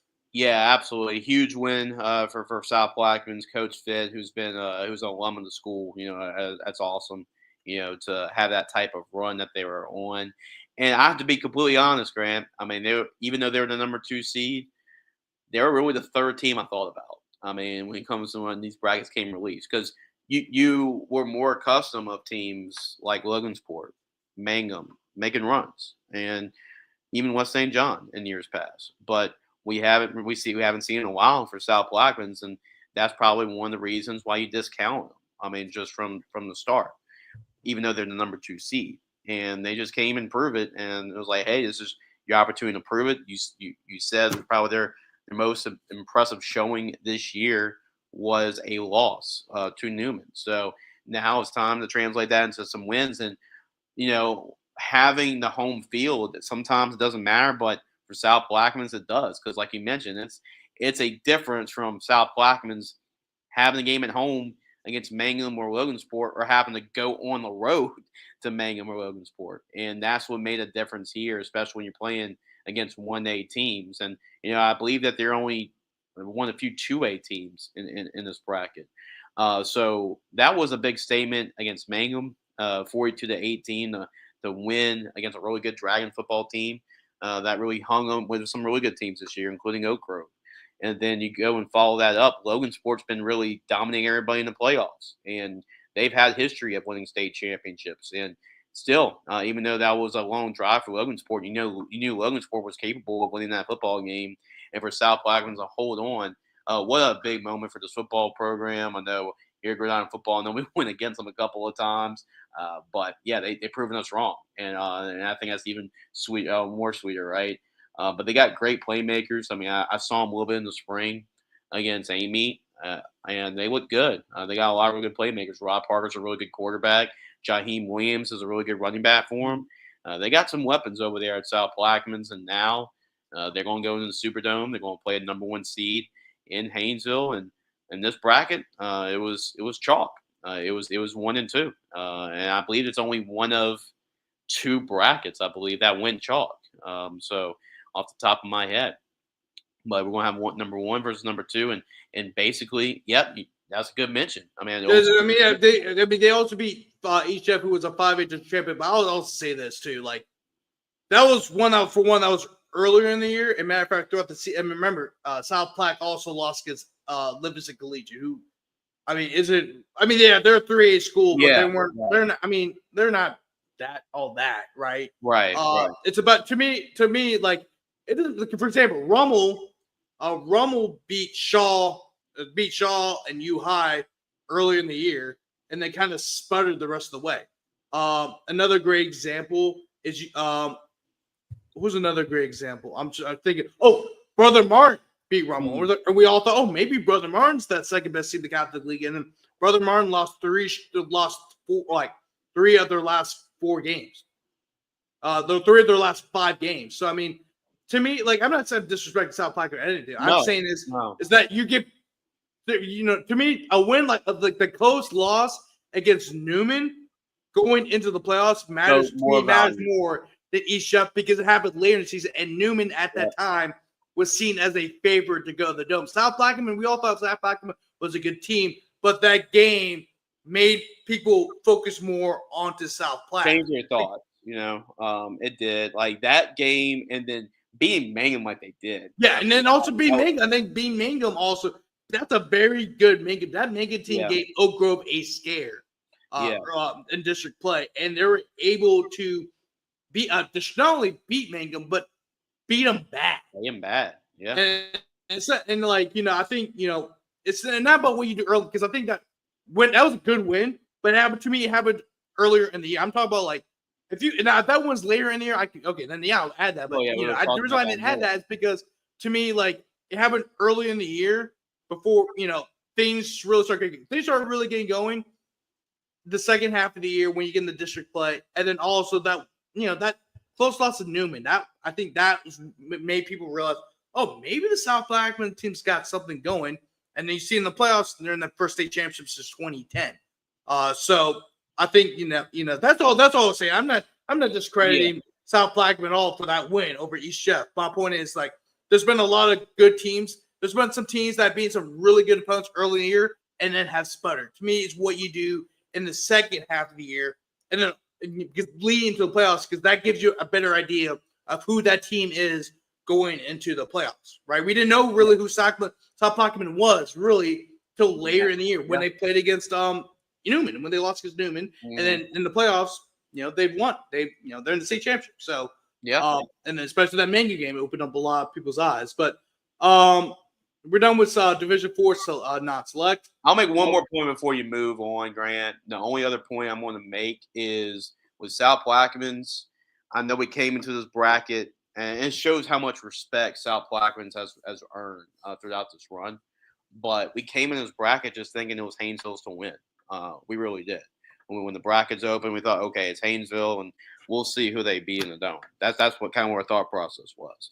But my respect has grown so much for South Plaquemines over this run that South Plaquemines, the way they've been playing football, I mean, to beat two really good teams at this level that have been consistent for a long time, back to back in Logansport and Mangum. This game could be a really good game.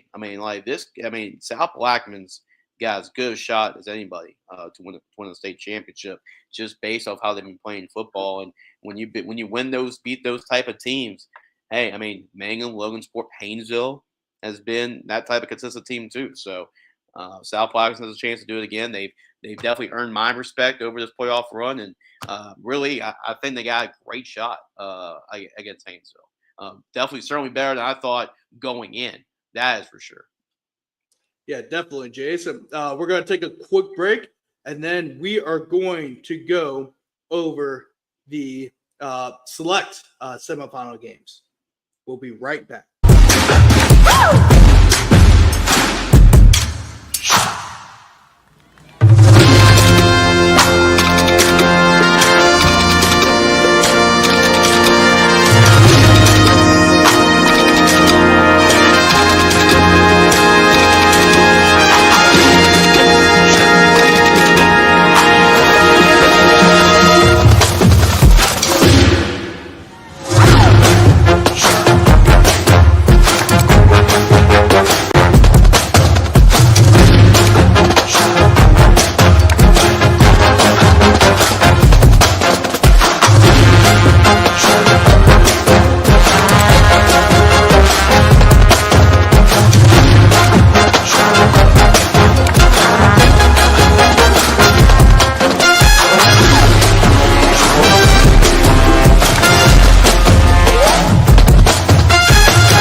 And we're back.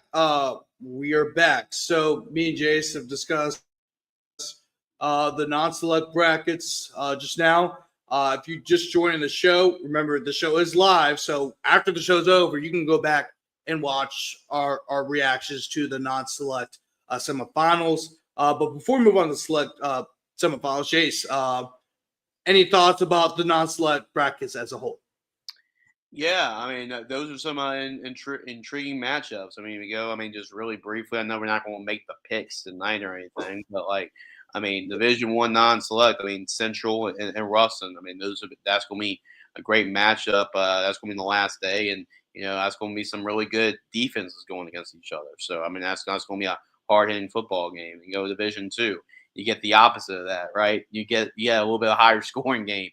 Is going between Cecilia and Franklinton. Division Three, you got contrast of styles, right? St. James is high-flying offensive tackle, a lot of speed, and Sterlington that's going ground and pound you, right? And Division Four, Haynesville coming in as like the heavy favorite, and there's this number 2 seed South Plaquemines team that has really won the respect of a lot of people on this playoff bracket. So four have their own storylines in many different ways and in different reasons, but yeah, that's a really good quartet of games right there. And it wouldn't shock me that all 4 of those games could be really good ones. It can come down to the end. Yeah, no, definitely, Jason.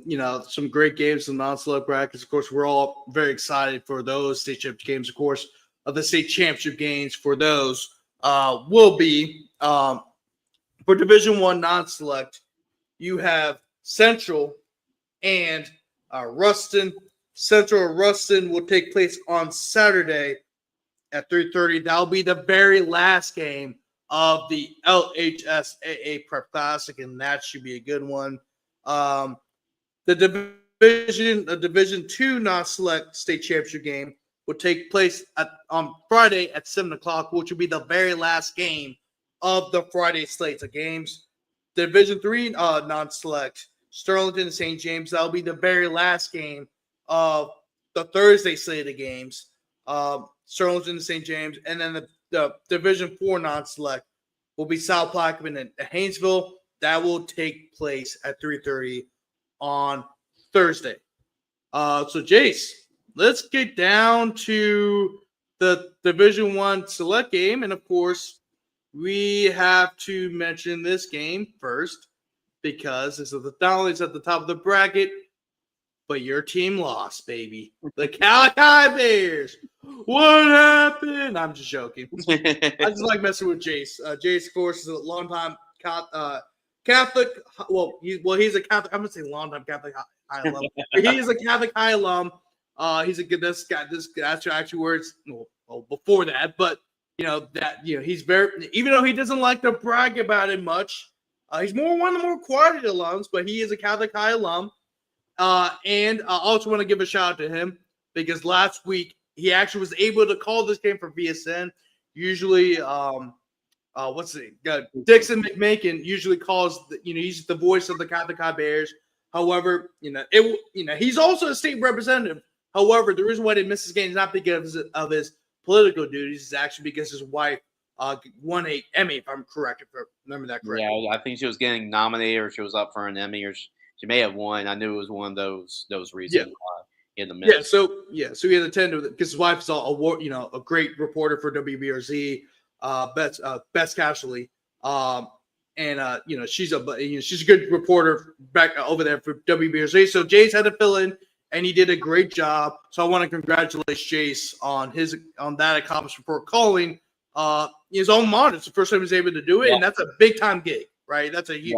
We were talking about the biggest program in the state of Louisiana outside of Edna Karr right now. I'm talking about. And of course, we talk about John Curtis, but right now, the last 10, 15 years, Catholic has been the preeminent program in the state of Louisiana outside of Edna Karr High School. So I want to say congratulations. I think I congratulate you, but I also want to do this on the show. Yeah, appreciate it, buddy. It means a lot. Yeah, thank you. And of course they lost, by the way. Oh yeah. I changed it, of course. You're the reason why they lost. I'll agree. But I think that this Carr won 21-19. Mm-hmm. This game was very interesting for many different reasons. One, of course, Carr Catholic, two of the most preeminent programs in the state of Louisiana for the past 10 to 15 years. These two schools combined have won 11 state championships, 10 since the year 2010. Of course, Catholic has won the Division I Select State Championship 3 of the last 4 years. Carr is trying to get back to their first state championship appearance since 2020, which was not in the Dome. Remember, that was also the year where they played all the games at Turpin Stadium on Northwestern State's campus in Natchitoches.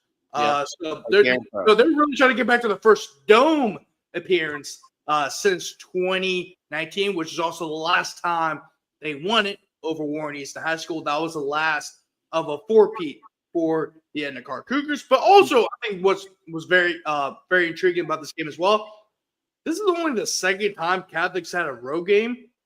I think really since they started the diocese in 2015. Usually a lot of times they've hosted. The last time they had a road playoff game, the seniors were 8th graders. Yeah. And that was against Brother Martin, which game I was at, because remember below Brother Noah was a senior on the team. This is one of the starting linebackers. That was that was a game between probably the two best teams in 5A that year. And then Catholic ended up winning that game. However, but because of that lack of road experience,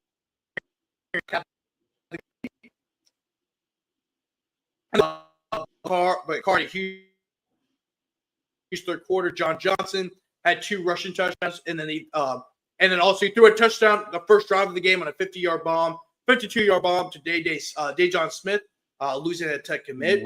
But Catholic did a great job of slowing that explosive offense, led by John Johnson, Teron Francis, who's an LSU commit, LSU signee actually. Dejon Smith is a Louisiana Tech signee, and Oliver Mitchell, who's a Tulane signee. But Teron Francis was non-existent. Oliver Mitchell, I think, only had 1 catch all game. Yeah, it shows you how great that Catholic secondary is. I mean, Jacob Bradford had a game, man, and that was really. And I'm really excited, for him to go to LSU because I really think he was one of the, along with Aiden Andy was a sleeper, for sure. But Aiden Andy and Jacob Bradford were in the same conversation as guys who got a few offers here and there, and then all of a sudden exploded. But Jacob Bradford, I know a lot of people talk about his younger brother Blaine, because Blaine's the number 1 safety in the class of 2026. Jacob's a dog, man. He is a dog. I mean, he was talking trash as Edna Karr receivers all night, and he backed it up, and that was really impressive. But Catholic fell short. Catholic had a couple of opportunities to get in the lead in the fourth quarter, but they couldn't capitalize. And Karr was able to win a tight one, 21-19. So congratulations to the Karr Cougars for advancing to their first state title game since 2020 and the first time to the Dome since 2019. Jace, you were there at the game. You're announcing. That was different. different. That's what usually you're on the field covering these Yeah. types of games. Usually you may be in the booth for a lot of physical games and whatever games BSN may need you for. But Yeah. you're not only in the press box, you're in the stands covered on Catholic side of the field. So what were your viewpoints about the game from on Catholic sideline? Yeah, it was weird. It was the second game I've ever called a game from the bleachers. The first one was actually the first ever game I called for VSN, and it was Episcopal against East Feliciana. They had some little known receiver by the name of Tradez Green on that football team in his first varsity start. In fact, he wasn't even on the roster in that football game. So, yeah, I mean, it was pretty cool, Grant, to announce the game, and I really appreciate Ben Relly and really Catholic coach Ben De Palma for giving me the opportunity to do it. And it was really cool to announce a game for my alma mater. And, I tried to keep it as not as biased as I could. I mean, it was tough being a Catholic High guy and alum, but yeah, it was an awesome game, especially a game like that. And the car, I have a whole lot of respect for their program and what Bryce Brown has done.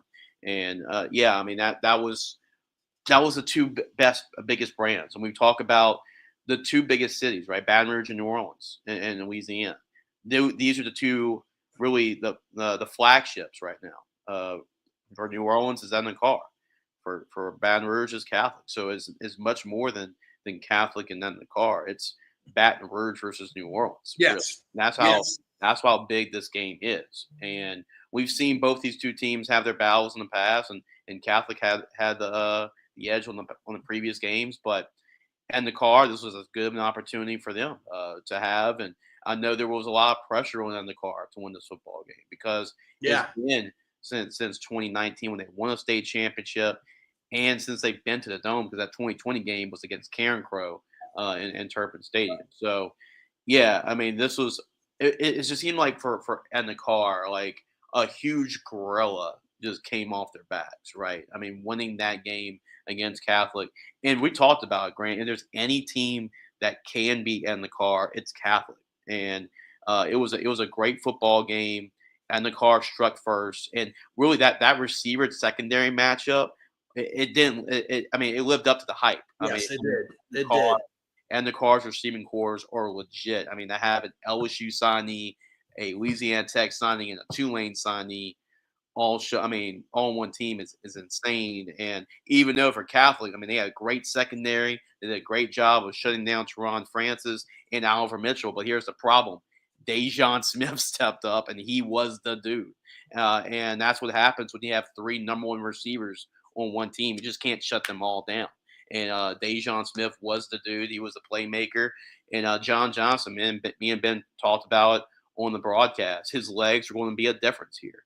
And you saw in the first half, Catholic did a great job of making sure he doesn't beat Catholic with his legs. Catholic did a great job of containing him in the pocket. Jaden Vessel balled out in the first half. Him and Corey Hatch, the DNs, I thought were great for Catholic High. But in the second half, they did a great job of going back to that RPO game for Edna Karr and using Johnson's legs, and that made the difference in the third quarter. That third quarter was totally dominated by Edna Karr, and really that quarter was really the difference in that football game. Catholic had an opportunity to come back in the football game too. They made that quarterback change as well, which was very interesting, going from Baylor Graves to Turner Goldsmith. I thought we would see Baylor Graves back in the football game, at least a couple plays, but it was Turner Goldsmith's show the rest of the way. And they just like Turner Goldsmith's legs, and you know that against Edna Karr and their speed, you're going to need somebody's legs. You need Turner Goldsmith's legs in that football game, and that's what happened. And that's why they played Turner more in the second half. But yeah, I thought Catholic. It was tough. I mean, this Edna Karr defense is really good. I mean, really, I thought it was going to be more of a higher scoring game than I expected. But these are two great defenses at the same time. So I mean, it's not too shocking. It was a lower scoring game. But it was John Johnson's legs and really the sideline speed from Edna Karr made the difference. Catholic was trying to run the football up the middle. I think that's what their biggest advantage could be because if you try to go east and west against this Edna Karr defense, that's not going to be a good recipe for you. But Richard Anderson stepped up big time that night and trying to bottling up Jaden Miles, and that's what they're going to try to do, use their running game to their advantage. But Catholic had their opportunities, and you know how I talked about, Grant, about special teams, right? How special teams is big in these type of games. We talked about Central. I think this is another time where it came up big because the reason it did was Catholic missed that extra point, right? It was early in the football game, and the Karr was up 7-6. But I think that missed extra point was bigger in a lot of different reasons. Obviously, impacted the scoreboard a little bit, but for Catholic, it felt like that even though they did take the lead 12-7 before halftime, it kind of felt like that you're behind the entire game. And that's what and especially when you start off with a missed extra point, I think that's what it did, especially when you're playing against an Edna Karr team, and you can't have that feeling against them for sure, feeling that, hey, that we're behind. But, I mean, really huge credit goes to Edna Karr, for especially in the second half, for making adjustments. And it could have been the other way, Grant. I mean, you remember, it was 12-7 Catholic. They got the touchdown to Amari Clayton right before halftime, and they could have been a 2-for-1 where, okay, you score a touchdown, you get the ball to start the second half, and if Catholic can score on that opening drive of the third quarter, make it 18-7, that puts a lot of pressure on Edna Karr. But Edna Karr's defense stood up. They got the stop on fourth down when Catholic High faked the punt, and Edna Karr was able to cash it in and take a 14-12 lead. A lot of credit goes to Catholic. They didn't give up when it was 21-12. Usually at this point, that's when Edna Karr smells blood in the water, and that's when they attack, and that's when they separate. But Catholic came like a championship team that they are. They came calling back, and they had chances to win the football game, but Edna Karr's defense stood up, and that's the makings of a great championship team. But Grant, this is what we expect when you have two of the biggest programs, two of the biggest dynasties in Louisiana high school football off the last decade. It was a classic. I was thrilled to be able to call this game no matter who was on the other side of it, who won that game. And for Edna Karr, it was a much needed win for Edna Karr just because of it's been a dry spell for Karr as far as being in the Superdome. So it was much needed for Edna Karr. And Catholic's won 3 of the last 4. I'm not saying that they want to go back again and they want to build on that success, but I mean, Edna Karr needed more, and they got the win, and they deserved the win, and now we see them in the Superdome. And I mean, that was kind of I wouldn't say a de facto state championship, but if because Ash has been really good, and Ashton definitely has a chance to be Edna Karr, but if Ash and especially Catholic, if Catholic can't be Edna Karr, I don't know who really can. This team is loaded, and there's not a lot of weaknesses when you talk about this football team.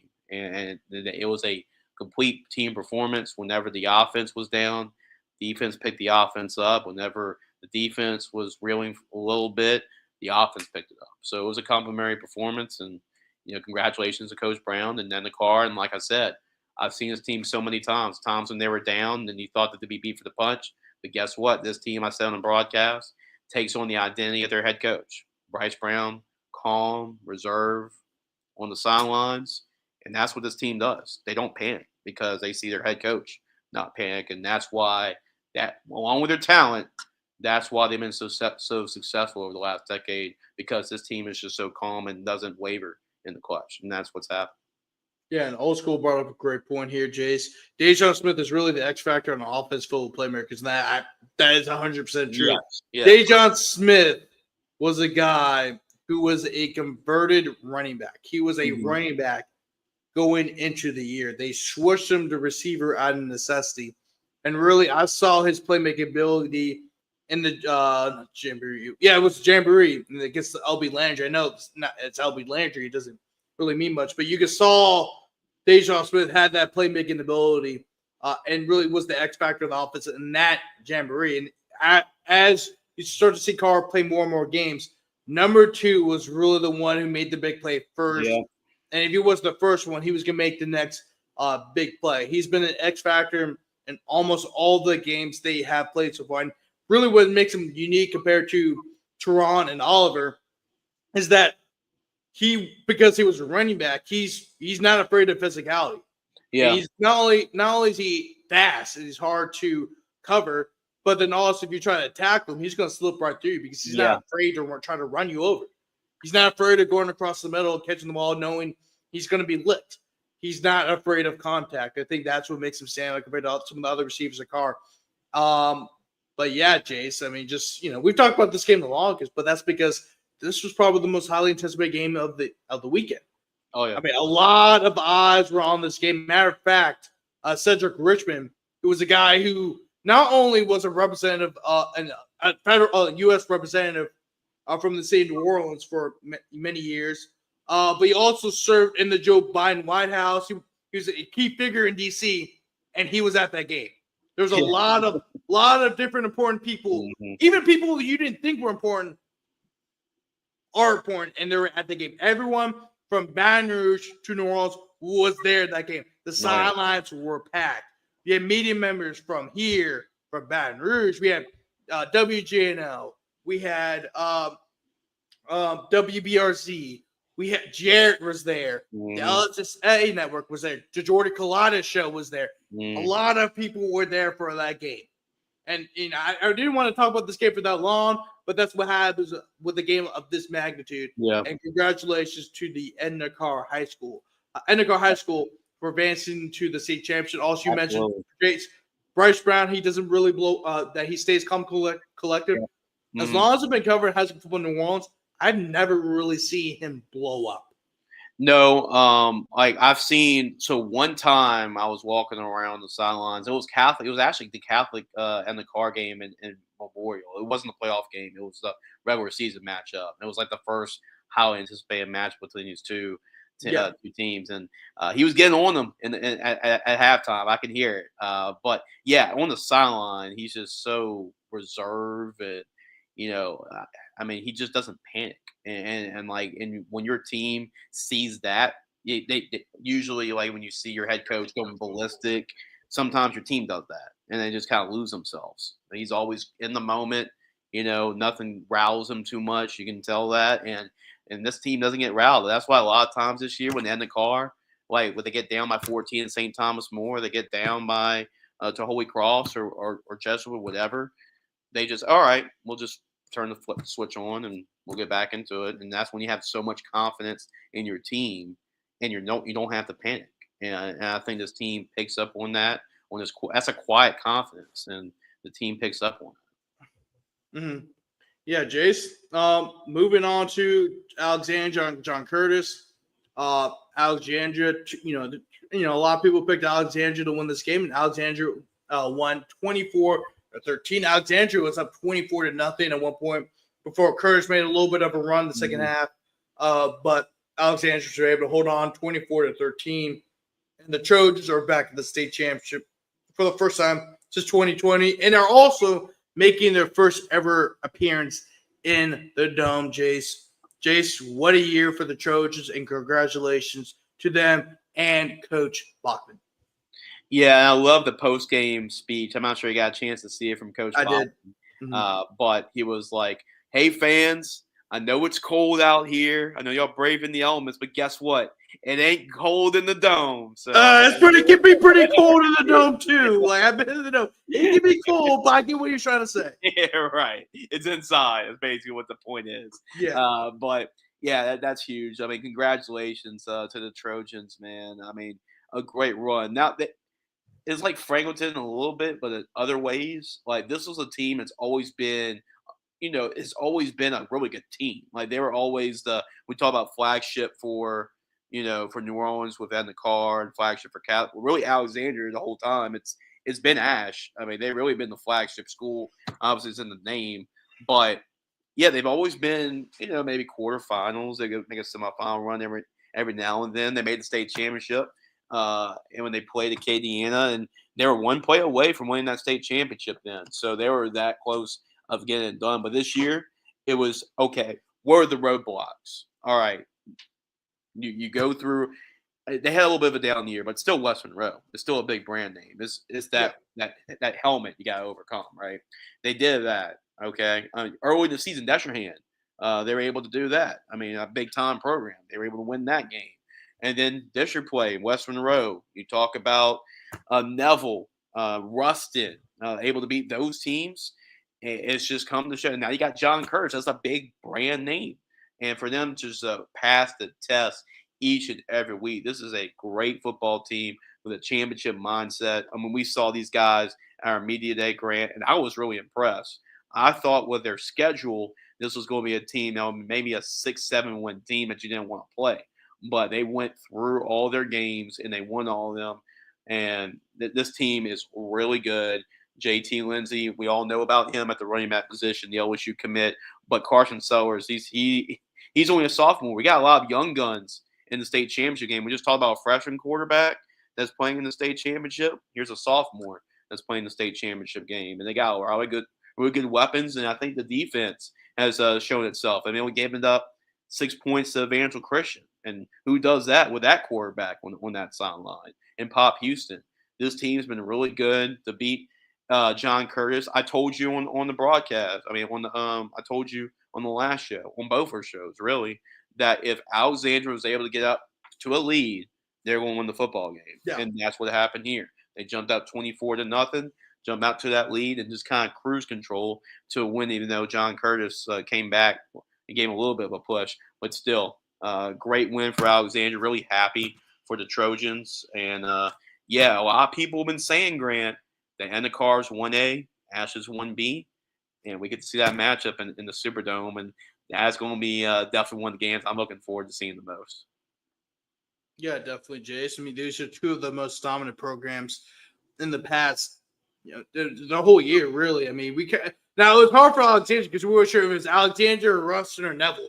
Yeah. And then Alexandria beat both of them. We're like, oh, Alexandria's 1B, 1A or 1B now. So we probably could see that happen.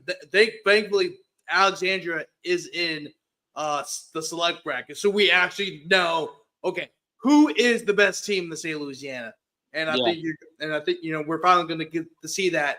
Well, if I would get a good answer on it, because like you mentioned, Green, that's a good point you just made. Because in other years, you're like, man, wouldn't it have been cool to see St. Thomas More against Edna Karr when St. Thomas More's offense was rolling? Or would it be really cool to see Karr and Catholic or whatever combination? I think this is a great chance to tell. Like, whoever wins that Edna Karr Ash game, I think they really waved the flag for Louisiana as far as the best team in the state. Yeah, definitely. Moving on to Division II select, we got Archbishop Shaw was able to pull off a 35-28 victory over Mazda Prep. They were able to Shaw was able to survive once again. Shaw's running back Jasper Parker fumbled late while trying to keep the way from the Mazda Prep Chargers. Very, very late in the game to try to put the game away, but he fumbled. Mazda Prep had an opportunity to try to score the game-tying touchdown. They were able to get close. They got in the red zone, but the Chargers fell short once again. Oh, by the way, Billy Bob, Carr's staff outcoached Catholic staff. I mean, I guess you can say that, but dude, honestly, like, you can tell from most of the game. You can tell who was outcoaching who. Yeah. Really. Yeah. I mean, you can make that. I mean, that's an interesting point for sure. And you can also say, I mean, there was also points where Karr just made the plays. So, like, I mean, it was just one of those situations that it came down to whoever's going to execute. You know, there's going to be 2 or 3 plays. I said at the end of the broadcast when I was done, there's going to be 2 or 3 plays with this game that's going to decide it, and the Karr made the difference in those 2 or 3 plays. Yeah, definitely, Jason. You know, because we're going back to this game because that was a great point by Billy Bob. I don't know if the Carr completely outcoached Catholic because there were some points where I'm like, damn, Catholic's is outcoaching Karr right now. Mm-hmm. I mean, it really was. I think that was a well-coached game on both sides. I don't know if one side outcoached better than the other. But they had momentum swings the entire game. At one point, you felt good about Karr. Then you felt really good about Catholic. Then you felt good about it was a classic heavyweight matchup. It was. Exactly. But Archbishop, Jace, you want to react to this game? And of course, you just mentioned Shaw escaped another late game rally by opposing team. And that was a very good Mazda Prep team, very similar to the team they played the week before, Jace. So what do you have to say about Shaw surviving once again? It's kind of what I figured, Grant. I mean, I thought that they would be challenged. We talked about this bracket, and it's like, maybe this is not really a good bracket, maybe because a lot of it had to do with U High having to be forfeit out of the playoffs in this bracket. But Grant, sneakily, this turned out to be a pretty good one. I mean, when you talk about Shaw having to battle and find ways to win against JFK, their defense had to step up there.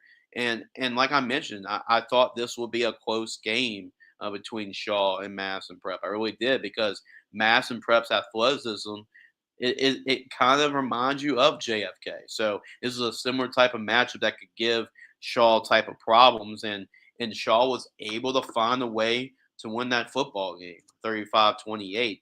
And you mentioned it, Grant. We talk about their offense, right? They got a lot of great pieces on their offense. Mason Wilson is a quarterback, and he's a great playmaker at the quarterback position. They got 2 Michigan commits, Jasper Parker, the running back, Jacob Washington, the receiver. But you mentioned their defense. Their defense has stepped up in big-time moments this year when they need it, when their defense needs to make a stop, needs to make a play. That's what matters here. So they're a complimentary football team. Hank Tierney came back. They want to bring Shaw another state championship. They've only had one in their school's history. So this is another opportunity to get that. It'll be a cool story for Coach Tierney to get that return back to this program and lead them to another state championship. Will be an awesome story. And Madison Prep, you knew that they were going to give them a challenge. This is a team not only just athletically can and JB makes a good point. Shaw was up 35-14. I remember reading the scores. Shaw was up by a couple of touchdowns. Yeah, they're up big. Yeah. Yeah, but Madison Prep, I mean, they've shown against Mandeville earlier this year, where I mean, Mandeville was running away with Madison Prep, but Madison Prep kept on scoring late, kept on getting in the running of it.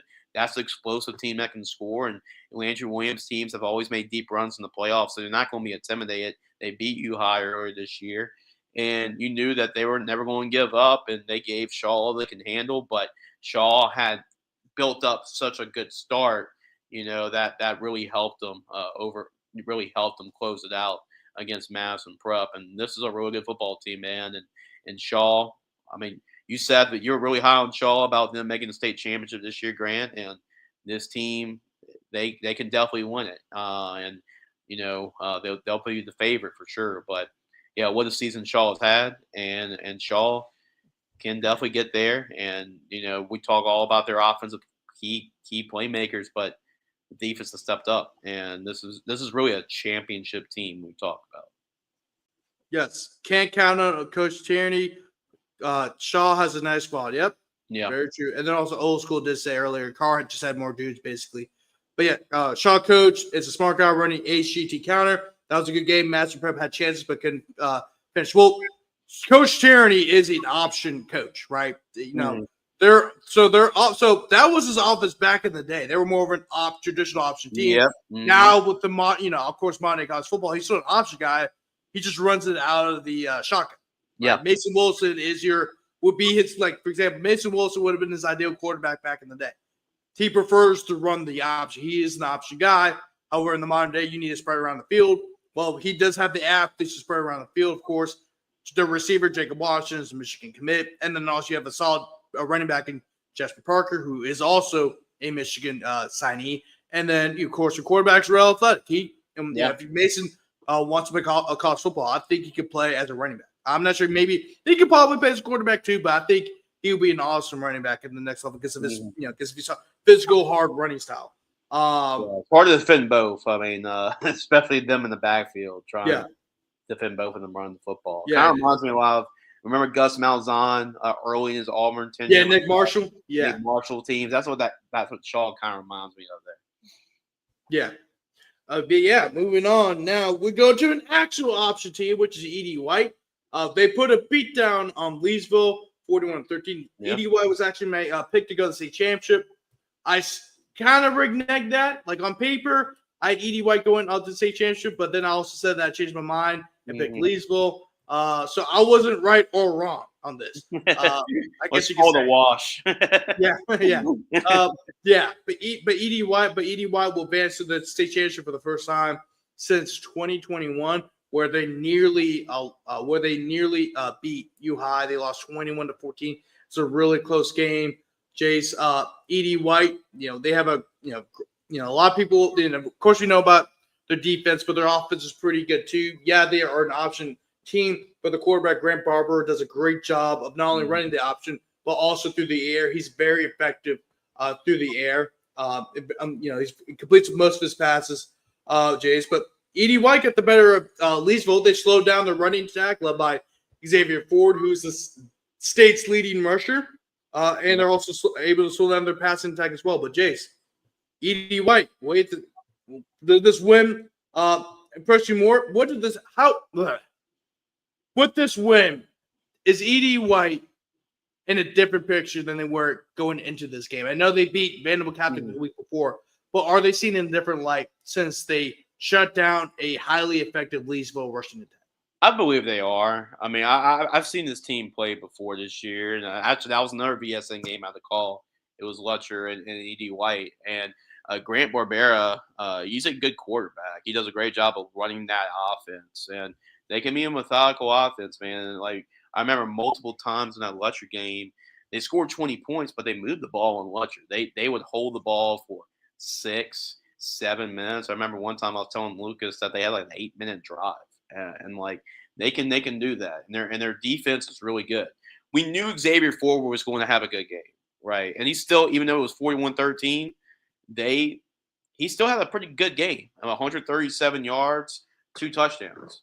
But Edie White did a great job of making sure he doesn't go off from when we've seen him run for like 300 yards and 5 touchdowns. And they did a great job of holding the passing attack, and really Leesville couldn't stop Edie White's offense. So this is a good overall football team. They're really good with their wing T attack. Grant Barbera does a great job of throwing the ball when he needs to and makes smart decisions with the football. I'm really impressed with their defensive front as well. This is just a well-coached team, Grant. I mean, Kyle was saying does an awesome job of coaching. I don't think he gives him much credit for what he really does. Yes. He's a heck of a coach. They don't lose many games. They've been into, I mean, this will be the state first time in the Dome, but he's been to a state championship before. And that was a really good U-High team led by Coach Andy Martin. And they should have been U-High in that state championship game. So this is a well-coached football team. I don't think they're going to be afraid of the moment. They played some tough teams this year, like Lutcher, like Jesuit from the Catholic League. I don't think they won't be intimidated by Shaw. And this was the state championship game a lot of people were expecting from the beginning when this bracket was released, and we got word that U-High was going to play in this playoff bracket, and we got it. So it's going to be Shaw and Edie White. And the good thing about Edie White is that they played a really good running back in Xavier Ford last week in the semifinals. Now your next challenge, you got Jasper Parker. You got the Michigan commit coming up. So a good challenge for Edie White's defense. And we'll see how it's going to be a chess match for Coach Tierney and Coach Lassane. I can tell you that. Oh, yeah, definitely, Jace. Coach Lassane does not go.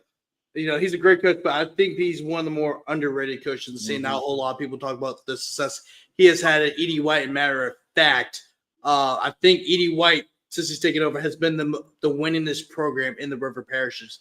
I think even more so than Nesherhan. He's had a success over there for Edie White Catholic High School. So in the Division I select, you got 2 public schools going at each other, and this one you had 2 Catholic schools going at each other in Division II select. So I think that's pretty cool as well. But moving on to Division III select, the Dunham Tigers are back in the state championship after a 46-22 win over Bunkie. They destroyed a really good Bunkie team with a lot of talent. They proved it wrong once again, and I think Dunham is on pace to win the state championship after. Well, I don't want to spoil anything, but we'll get to it in a second. But Jace, what do you have to say about the Dunham Tigers? There's another team I got right from the beginning. I picked Dunham to go to the state championship, and I was proven right. They go in the state championship and as a number 1 seed, but not only they were undefeated in the number 1 seed, this was a team that's won in many different ways, and they showed it in the playoffs. Usually in the regular season, when they've won ugly, they still won. And this time, they had to overcome a big deficit against LCA in the last playoff game, and Elijah Haven, and their quarterback showed why he's the number 1 quarterback. in the country for 2027. He had 7 touchdowns against Bunkie, and he stepped up when his team needed him. Now, this shows you making him a really good football team. Whenever he's been off, the defense steps up. Whenever the defense has been off, he's stepped up. And they just do a great job of complimenting each other. Neil Weiner's done a great job of coaching this team this year. And that was a great team a couple of years ago that went to the Dome and fell short to St. Charles Catholic. But this team is, you can say, probably the most complete Dome football team he's had. And it's been scary. Well, what been scary about this team, if J.J. Harris was healthy on this football team, man, I mean, the sky would have been the limit for this Dome Tiger team. But for them to beat a really good Bunkie team that Grant, in a lot of ways, is a splitting image of them. They got a great quarterback. They can run the football when they need to. Plenty of skilled talent. Defense is really solid, well coached, and Dunham was able to pull away, got big performance from the quarterback, and now we've been playing the state championship. And Dunham's another team that hasn't won a state championship, and Neil Weiner's been knocking on the door. Quarterfinals, semis. He's been to the Dome before. This is as good of an opportunity, I feel like, for Dunham to get it done. I was kind of back and forth in this game for many different reasons. One, I wasn't sure how Dunham will match up against Bunkie's physicality, but then also Bunkie had a stinker of a game against Joel Sumner, who was also missing their best player. And so I even said in that game against Joel Sumner that if Joel Sumner had Jamon Dyson, I think Joel Sumner would be in the semifinals instead of Bunkie. However, I still picked Bunkie because I thought maybe their physicality up front would get the better of Dunham, which this Dunham team, although they are physical, they're a little bit smaller than Bunkie. But yeah, the Dunham Tigers proved me wrong once again. And I think they are my favorite to win the state title, even though I probably should have had them since the beginning. But I was worried about this slate of games. I thought Bunkie, and like I said this before the playoffs began, Bunkie, Amy, and Joel Sumner will give Dunham multiple problems for many different reasons. And Dunham's proved me wrong. And, I said Dunham was going into the semifinals. I know that I picked him against I picked him to lose against Sloppy Christian, but even before the playoffs, I thought Dunham was going to at least go to the semifinals where they were going to lose against Amy. And, that's probably the side of the bracket where there was a lot of craziness on the side of the bracket, Jace. It really was. But Dunham's able to move on to the state championship where I think they'll be the favorite to win. But Catholic New Iberia has something to say. Yeah. This Panther team has something to say. The Catholic New Iberia Panthers defeat Calvary Baptist after getting the onside kick, going down the field and kicking the game-winning field goal with 1 second to go. And, of course, they ended up winning the game because there's only 1 second left. Mm-hmm. So the Panthers will move on to the state championship for the first time since 2018. Congratulations to the Catholic New Iberia Panthers. And Jace, this has to be the biggest upset of the semifinals. It has to be. Yeah, I just mentioned earlier in the show about the Destrehan score was probably one of the 2 biggest shockers. This was the other one that I was referring to, and that was Catholic New Iberia and Calvary Baptist. Just for the fact, I saw this team last week just dominate Episcopal from the very start. And with all of their skill weapons, with Abram Wardell at quarterback, I just couldn't see anybody beating these guys. But this Catholic New Iberia football team, man, it's been us against the world mentality, and they've proven it each and every week. Nobody would have thought that they would shut out Newman. I mean, not a lot of people had them actually winning the game to begin with, and for them to shut out Newman like they did, that was a complete shock. And then you follow that up, which I thought the defending state champs. I even said I was proven wrong last week. I thought that none of these other 3 teams could beat Calvary Baptist, and Catholic New Iberia beats them in that fashion on the road too. And I bet Calvary Baptist was thinking back, they wish they would go on the road to play Newman.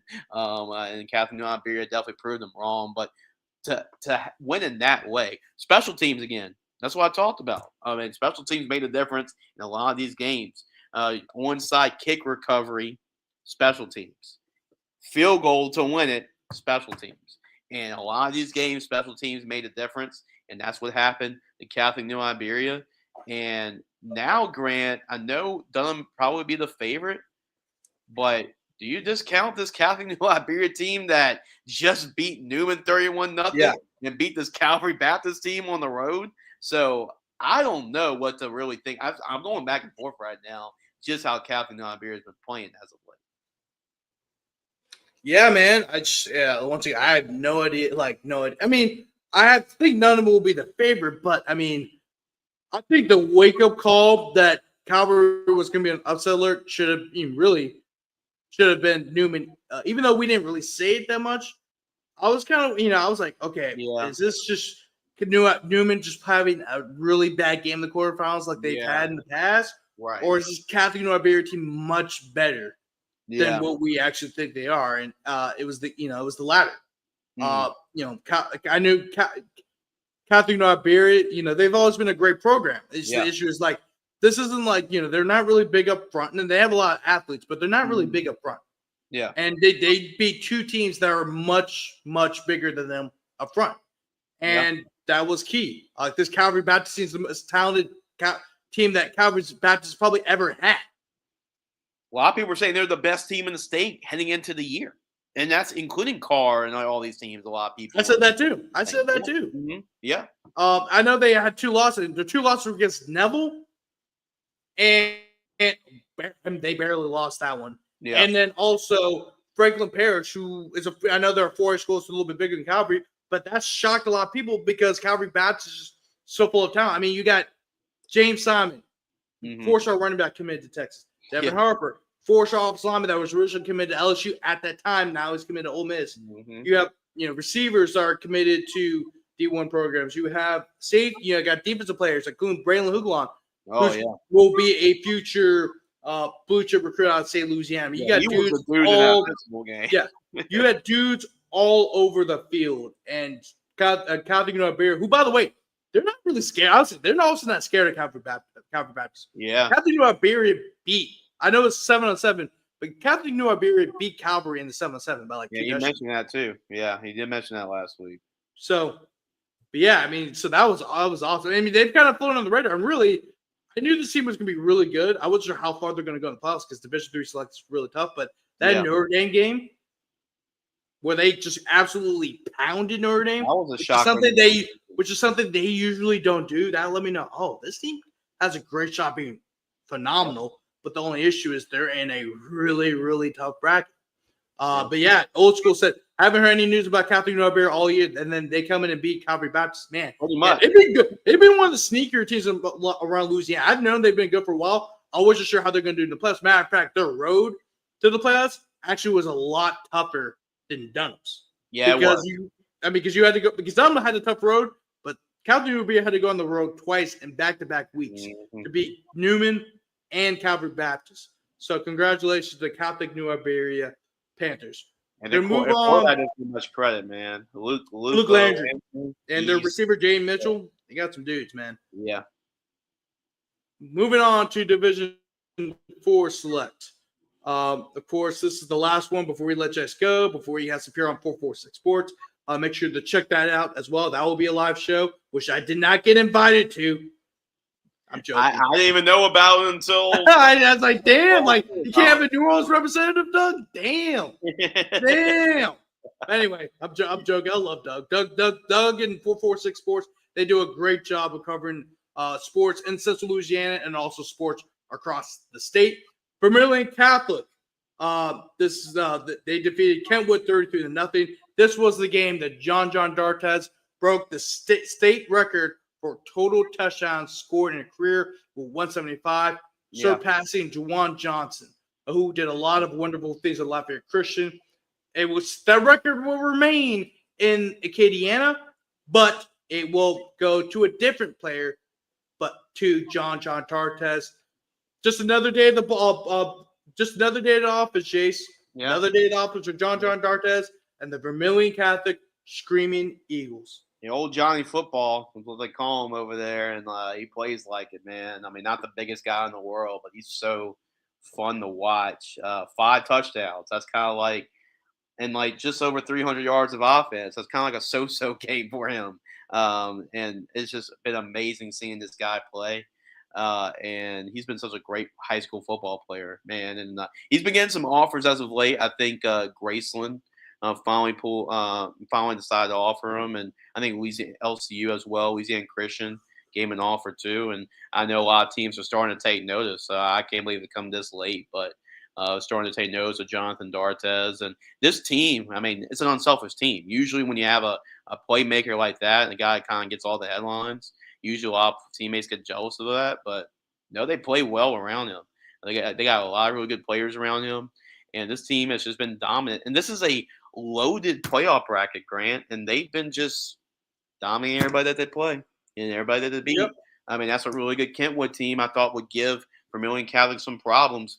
33-0. Look at that. They beat St. Edmund 60-20. And that's coming off them, St. Edmund beating St. Martin's with the number one quarterback, number one running back in the country, 78-37. So this Vermilion Catholic team is really good. And you see them being a Kentwood team that's really good that just beat Southern Lab 50-32 and shut them out. So their defense has been really good as well. So, yeah, this team has been dominant. They've been dominant in years past in the regular season. They would get to that semifinal time, and sometimes they would stumble there. But congratulations, Coach Prejean and the Screaming Eagles, and now they get back to the Superdome for another chance to win it. And I think, obviously the number one seed, they will be the favorites. Yeah, definitely, Jace. And Vermilion Catholic, they're dominant once again. They're 1 of 5.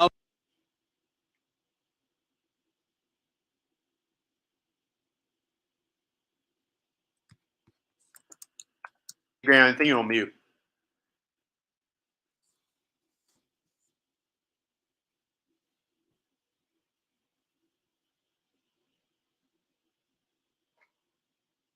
Excellent.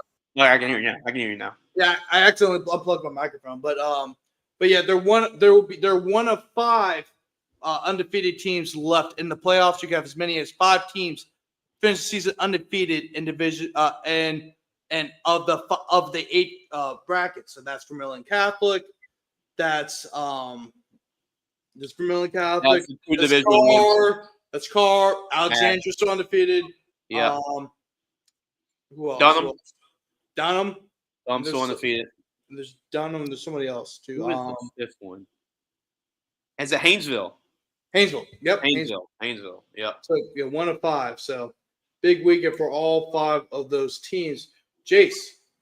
We've got one more game we got to cover before I let you go, and that is Washita Christian going on the road to Donsonville down south near the river parishes, and the Washita Christian Eagles defeated essentially Catholic 24-22, and they were without Chad Elsie. Yeah. That game, that made it really interesting. So the fact that essentially Catholic was able to still compete with Washita Christian without probably the greatest, maybe one of the greatest players, if not the greatest player in that district.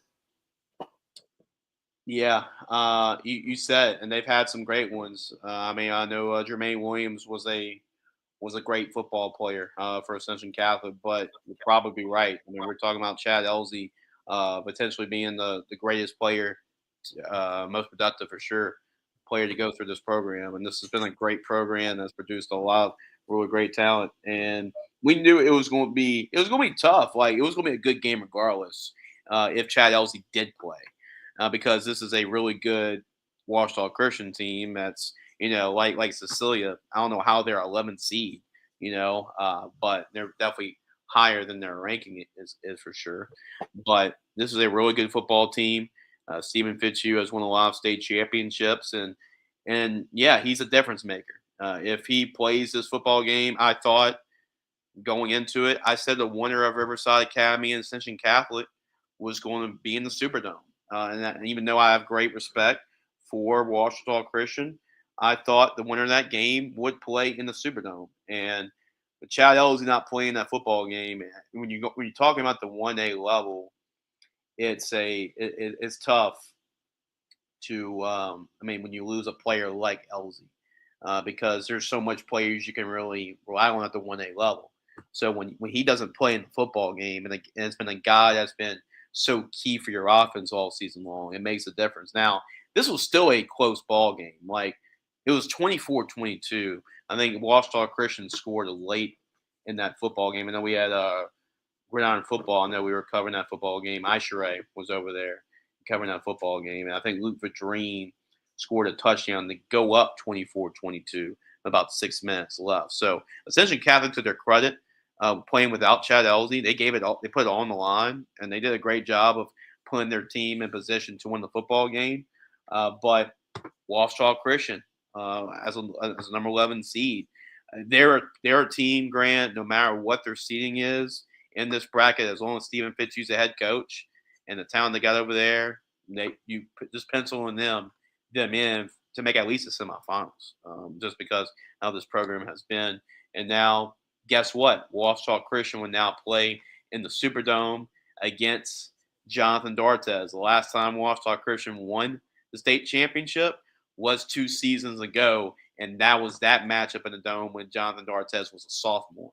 So Jonathan D'Artes, a lot of storylines with this one, Grant, and I'm going to have to miss this first game because of a business meeting.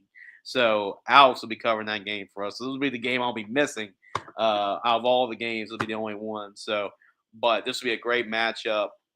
In Vermilion Catholic, Jonathan D'Artes, he has his chance for revenge over the team that prevented him from winning a championship 2 years ago as a sophomore. So a lot of storylines around this football game in the Dome. Yeah, Jace, definitely, and of course, it's it's going to be one of the biggest what ifs in that program's history. If Chad Elsie plays, will Ascension Catholic be in the Dome against Vermilion Catholic and John D'Artes in a rematch of the quarterfinal game last year that Ascension Catholic should have won? Remember, Vermilion Catholic came back late to win that game over the Ascension Catholic Bulldogs. So, that's going to be one of the biggest what ifs in that program's history. Yeah. It just really sucks because if Chad Elsie plays, they might win that game, but. Yeah, Washita Christian moves on. I made my prediction. Said Washita Christian going to go to the Dome, and they proved me right. And because I thought even though they lost a lot from last year, their rebuild seasons are just reloading seasons. Yeah, pretty much. And next year they're going to. I think next year they'll return a lot of guys as well. I'm not sure about that, but I think they do return a lot of guys coming back next year. But this team, if they don't win it this year, they're definitely going to win it next year. And congratulations to Coach Fitzhugh and the Washita Christian Eagles on another trip to the Caesars Superdome in New Orleans. That is going to wrap up our show for the day. Jace, I'm not sure Jace is going to be on our next show because it's going to be a very busy week. As we mentioned, he literally has a business meeting right smack in the middle of the first game. Yeah, so he's going to be really busy. Of course, you got not only the state championships this week, this upcoming week, but you also have the Gridiron Football All-American Bowl game on December 30th in Baton Rouge at Memorial Stadium in Baton Rouge. The Breadstick, Baton Rouge. Mm-hmm. Oh yeah. But anyway, Jace, thanks for hopping on. I'm Grant Satcher of Ruger Sports Media and reporter for Crescent City Sports. So make sure to check out the rest of our digital content on Ruger Sports Media. And if you want to see my written work, go to CrescentCitySports.com.